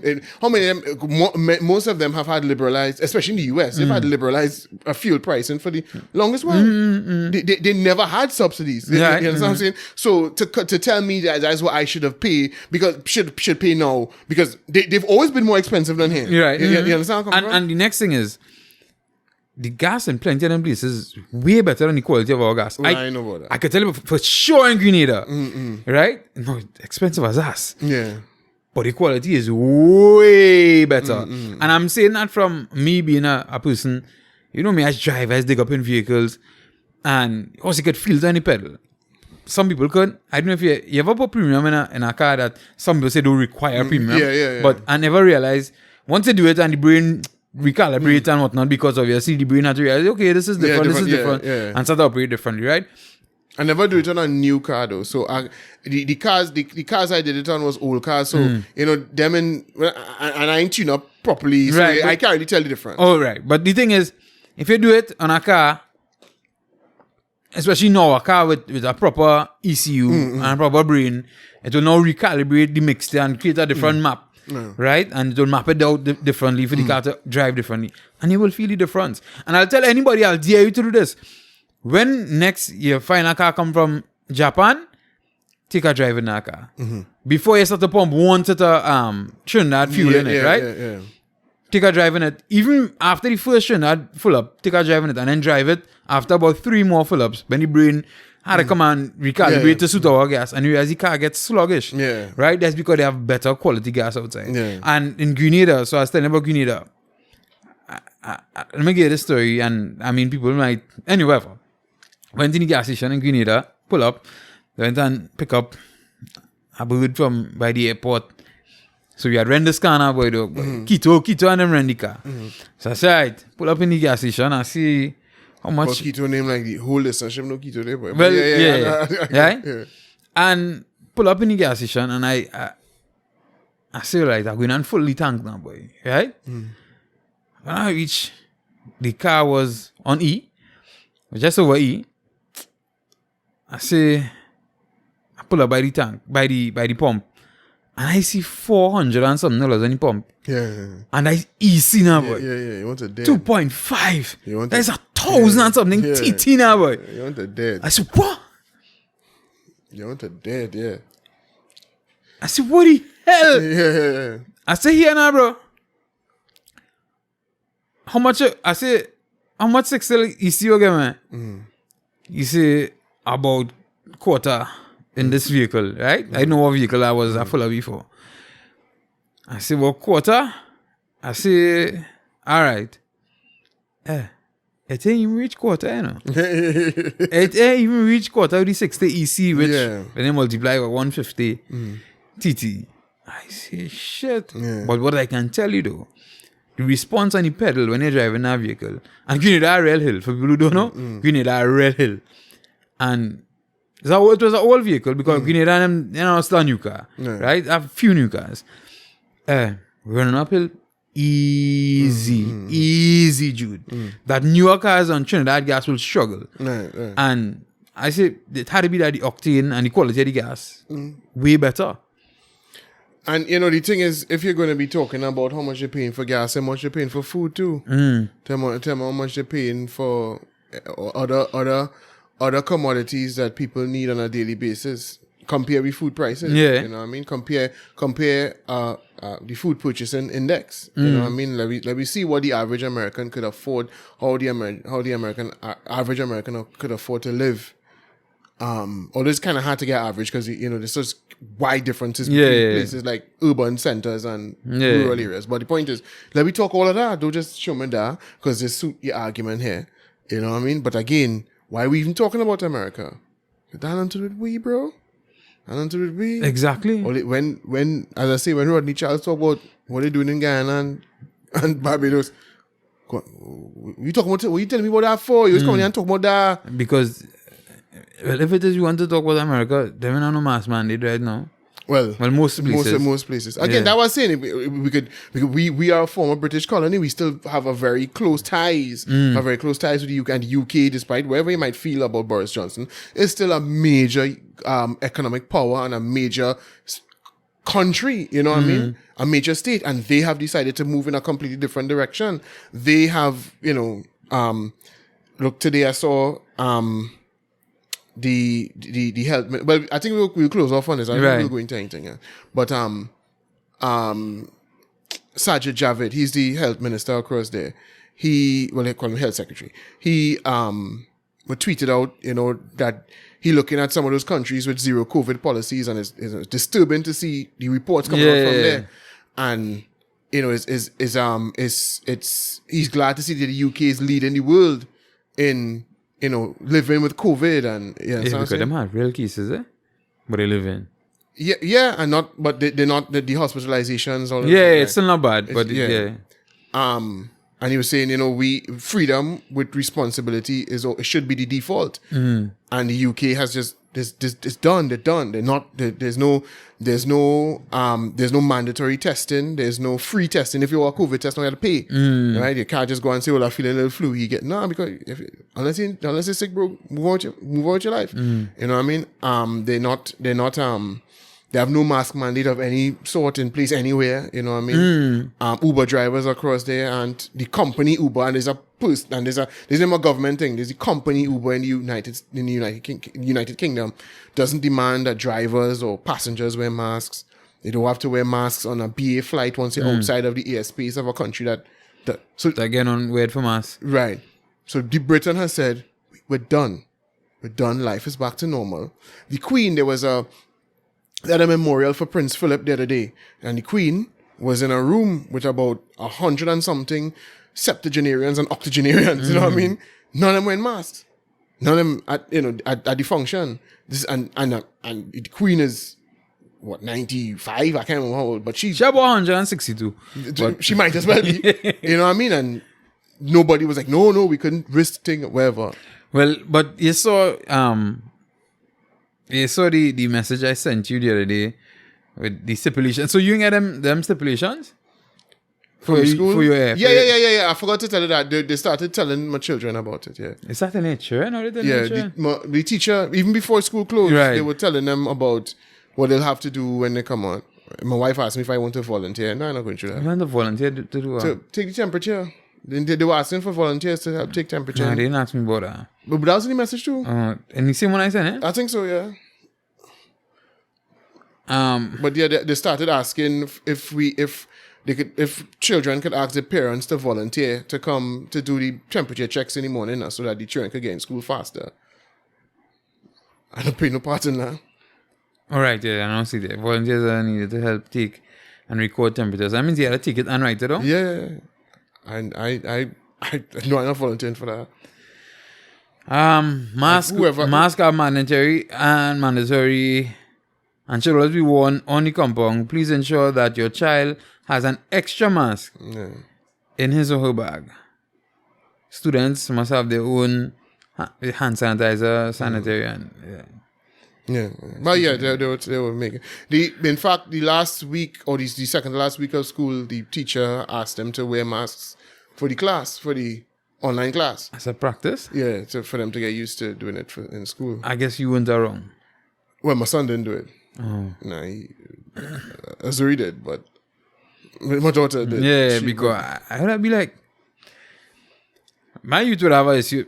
Unless you trying to tell me, put on mask in my own house. No, but to be fair, it wasn't for I know, purposes. I know, but and they still get them accustomed to. Yeah, but she would have a issue that like, nah, you're going on right now. You can't tell me to do that. Yeah, you know what I'm saying? Yeah. That is, right? But so you're comfortable with sending you to them to school? No, for them to wear masks. No, I'm not comfortable. I'm not supportive. That's why I wouldn't volunteer to take nobody's temperature. I didn't tell you to do that. Send whoever it is mandating that the schools do that. Let them send staff. But because I didn't tell you to do that. But they know, right? Even with Omicron, fever is like one of the lowest symptoms. None of this has anything to do with that, bro. None of this has anything. This, as I told you before, is that I'm scared, so I'm going to engage in anything. It doesn't matter if it makes sense. It doesn't matter. They don't even care if the mask works. The masks work. They don't care. They don't care if you bring a million studies telling you, you know, it even if it does, is negligible, maybe 10%, 6%, 5%. They don't care. They're scared, and so whatever theater they have to engage in to calm themselves, that's what they're going to do. And that is what I mean, I'm not saying that the school administrators themselves are scared and they are the ones implementing it, but the people who are putting those things in place, all they care about is, I don't want to get blamed, I don't want to look like I reckless and I just send each other out to school. So even if you ask them to justify these things, okay, you're mandating all these things, even if I'm not even here to argue with you that it doesn't help at all, but even if it helps, you know, slowly spread by 5%, is that worth it? Is that worth putting these young children through the stress of having that thing on their face all day long? Is that worth it? And that's what they say, they must wear it while on the compound. So that means from 8 o'clock to 3 o'clock in you understand what I'm saying? Cases. And they cannot, and if you ask them, so why aren't they doing it in the UK? They're not doing it in the UK. Is the UK collapsing? Is the healthcare system? And all right, again, like I told you before, if this is supposed to be scientific, not scared and I ain't sure. It's supposed to be scientific. If it is that the use of masks is not going to stop the spread. It could slow it, it could reduce it, whatever, right? So let's say the masks, from the best studies we have, are as efficacious as 11%, right? So you're saying if we don't use the mask, we're likely to see around 11, maybe 12, give or take, increase in spread of a variant that is not virulent, not as virulent as the ones we had in the previous ones, and it's proving itself day in, day out. You're seeing the numbers not moving in terms of the deaths, right?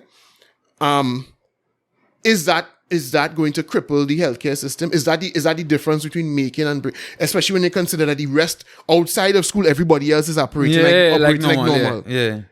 You understand? Like a Goa Fete. Yeah. So the super spreader events are taking place every day. So is the 5% spread or the 6% spread or the 10% spread you might be saving, if you're saving it at all, because like I said with the Bangladeshi study that was pointed out the other day, they said cloth masks had no effect, right? So, but let's assume we get an 11% reduction. Is that the difference between everybody Trinidad operating like normal and the healthcare system breaking?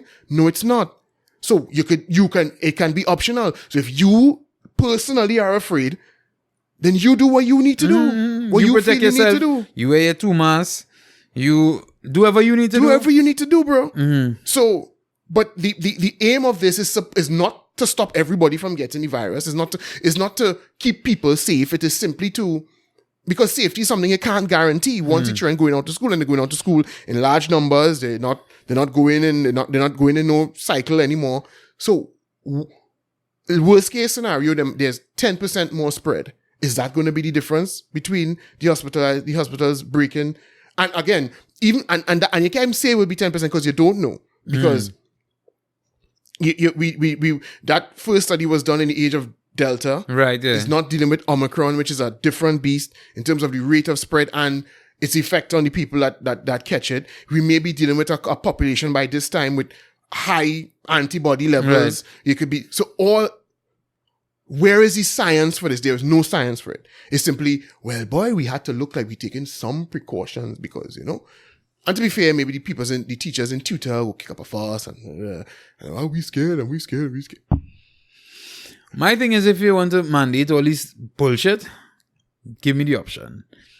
As I say, mandate and be option. Well, we're saying, if you want to mandate wearing the mask in schools, give me the option of saying, if a school has two standard 4 classes, one could be online, one could be totally online, and one could be in person. And you, as a parent, could decide if you want your children to go to school and wear the mask in school, or stay home and not wear the mask and be online. No, well, they won't do that. No, because they won't do nothing to make life easier or make it seem like they're giving in. They're accommodating anybody who has a problem with the thing that they're putting in place. So that'll be the main problem. The egos would be like, no, we can't accommodate the people who, just tell your child where the, and the thing is, why it is so frustrating to me, why it seems like such a inflammatory thing to do, is because I don't mind what you do to big people, you know. But the children, by the way. The children. You know what I mean? Right now, the children are they're out of school. The same children my daughter used to be liming with in school, she now liming with almost every day now. Without no mask, of course. Right. You know what I'm saying? So, what, it has changed when they go in school? Nah, but the thing about it, we used to get licks in school for sweaty back, you know, dog. So, yeah. That's the kind of dunces we have. Did that. I'm glad you mentioned that. Every time I try to explain to people how backward our education system is and how backward we are as a people, is that imagine you used to be allowed to run around, or used to be allowed a break period. You were in primary school. You were, it's the point in time when you have the most energy, you're most restless, and you start teachers saying, don't run. Don't run. And if you run and you get sweaty, you get licks. If you play a little football. Yeah. Yeah? Because we have people like Messi and them who started to play football when they was 3. You understand? So just imagine you going to school and you had that energy, you had that talent, you had that skill, and you just want to bring it out. So you're kicking bottle, you're kicking whatever, because you understand what I'm saying? I'm sure if you talk to IT Hawks in general, they'll tell you, but we kick a real bottle in school. I'm sure if you talk to them, they'll tell you that. You understand what I'm saying? Yeah. But we like, now we go boss here as well. So, you understand? So we expect. But I mean, in places that are supposedly far more progressive than we are, so you could still do that. But you could imagine, right? If they could have still beat you in school. With the mask thing. Oh my God. Yeah. Children are get real licks on our name. Or the mask below the nose. That would have caused proper confusion. Because people would have go in school and... Yeah, I think teachers were kicked down and thing. Yeah. And you see, the thing is, I was hoping that you would get more pushback from the children, from the parents, because like I say, if people could go and fet, I think like well in face it is, and obviously we know Trinidadians, they don't focus too much on one thing, so gas prices, all different kind of things. And some of them just glad they're going back to school. Right. And then some people fighting up too, because I mean, we spent about a G. Right? Well, yeah, you don't have to tell me. Yeah. I mean, it's two at the same time I have to deal with. So. Yeah, right? So, I mean, 2 years ago, shoe sizes would have, escalated like significantly, right? Then clothes, you had to buy uniforms, right? I don't know if you would have felt it less if you was buying over a period of time, and now you clearly just had to go and buy all, because... you understand what I'm saying? You mean the PE uniform? No, and listen, I am being very serious. I love you see anybody running? So my child run around in a mask. So the PE, if I had to talk to a teacher, hey, my children are participating in our garbage. If they ain't taking off the mask for PE, listen, let them sit down. Let them sit it out, because I don't want nobody getting asphyxiated because some clown thinks it's a good idea to put him in the hot sun in a car park of a school in a mask to run around. Some idiot who thinks they're doing something and will not be swayed by, because that's the problem. They will not be swayed by facts, They quite simply will not. They're not prepared to be swayed by facts. They are, I'm engaging in a superstitious ritual here. I don't know if it's working. I don't care if it's working. It's making me feel safe. Right. So Well, right. Well, you do that, bro. But don't involve my children. And I think some of them making them feel. I think some of them just take this and that what they want, that what the ministry want, that what the ministry say, or that what the principal say. So we doing it. Me really agree with it, you know. But that's what they want, and I want this work. So you understand what I'm saying? Yeah, I think it's gonna be interesting. As I say. So we are master worry about. We are increasing in gas prices. I think that's why real people are focusing on that. I think when they start sending your child to school and they send your child to school, just imagine the friggin' pencil that they need to write with it is lost. Yeah. You understand what I'm saying? Yeah. You send them to school with 2 masks. Nah, I'm afraid that we have done a lot of.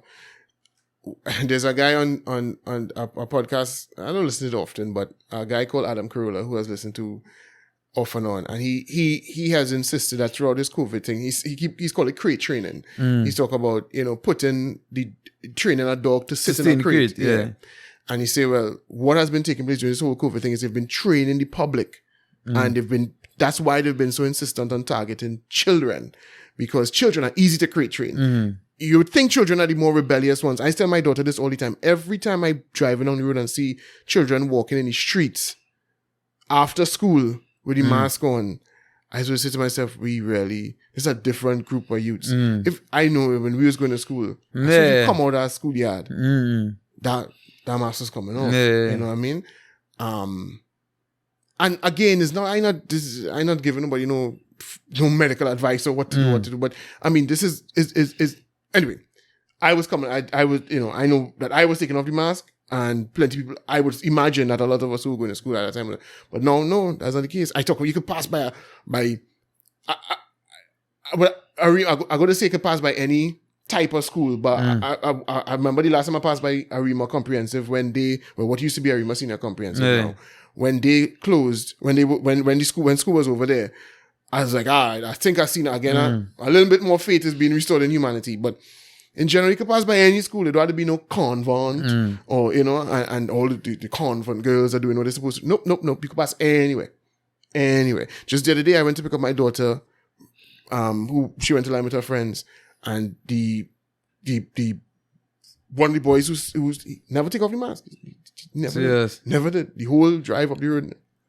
I think he have a membership card for the LBGT community. Whoa! How we reach there? Wait! What? How we reach there, bro? I'm just saying. Anyway, and my young boy, you can't be so.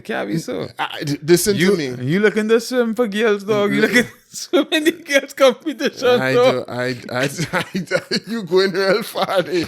But I was say, dog, you can pass by any school. It could be the school is supposed to take, or them trying to go into school, fight and stab and trying to wear a mask. Now, you understand what I'm saying? So it is to the point I was making just now is crate trained. I think they've successfully crate trained a lot of children. A lot. No, they will have a little problems, they'll get a little thing or whatever, but I see plenty little children know who they need to be masked in public because of the law, you know what I mean? I see real parents doing that shit. Doing that shit. How can I treat a whole thing with mask? Yeah, because them dotish, and they're training to be dotish too. And so that's why I'm saying a lot of the parents, they're not kicking up off us. A lot of them will probably buff the trend for here, and they take down the mask or they didn't wear it properly or whatever. So I think it's the exact opposite. I don't think you're going to get a... Nah, I think my time, oh boy. If I was this mask thing, boy. Faces would I get, but not telling you. That would have been a real problem. I would have get some every day. Every single day, I'd come to school and they'd see me at some point in time. If I'm not in front of a teacher face, the mask was on my chin. And somebody was going to see me and be like, hey, fed up to the brother. Boom. They're putting everybody at risk. Let me tell you how bad it was for me, right? It's at that point where they wanted to check your socks, right? In Trinity, which I think was real dotish now. Like, because they wanted to have a particular socks. They wanted to have a particular type of shoe and a particular type of socks, right? See, a particular type of shoe and socks? Shoe and socks, Okay. Black shoes, black socks. No, well, I mean, color. I mean, more color because in Trinity, when I started to go to Trinity, I wear black sneakers.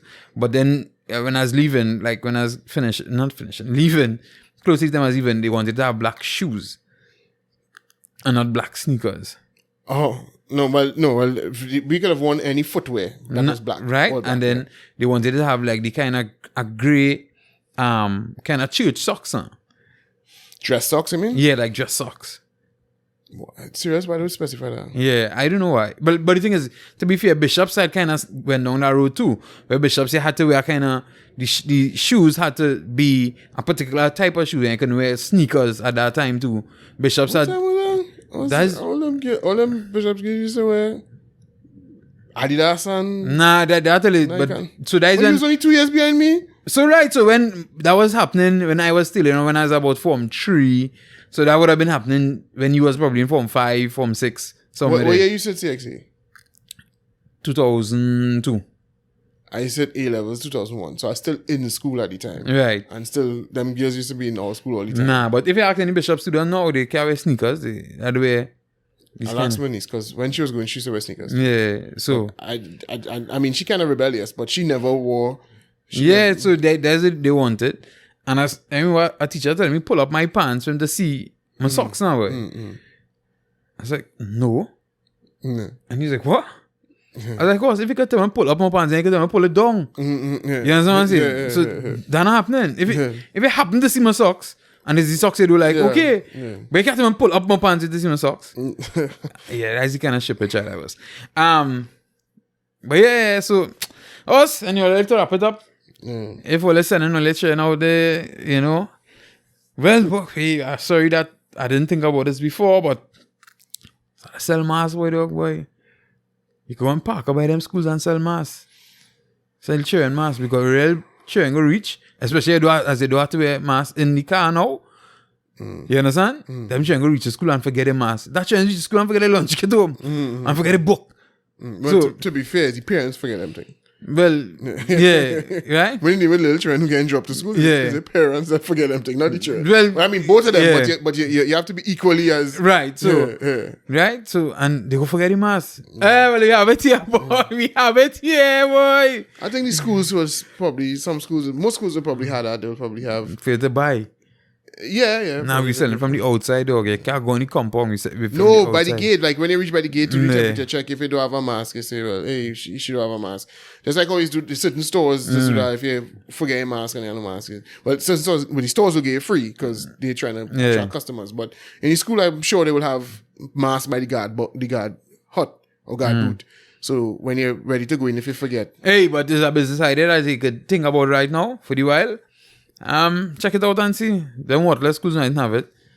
I don't want to list what I think is worthless schools, but it's a lie there, right? So we wrap it up for this week. Hey, thanks again for listening. We at about 36 people away right now. It's probably about 35, and so hopefully within the next week or two we discuss the giveaway. Well, if you make it this far, hey, you're a true podcast listener, boy. Yep. Right? For the people who didn't make it this far, they still outdated like Trinidad government. They have short attention span. Oh, that too. Right, we out.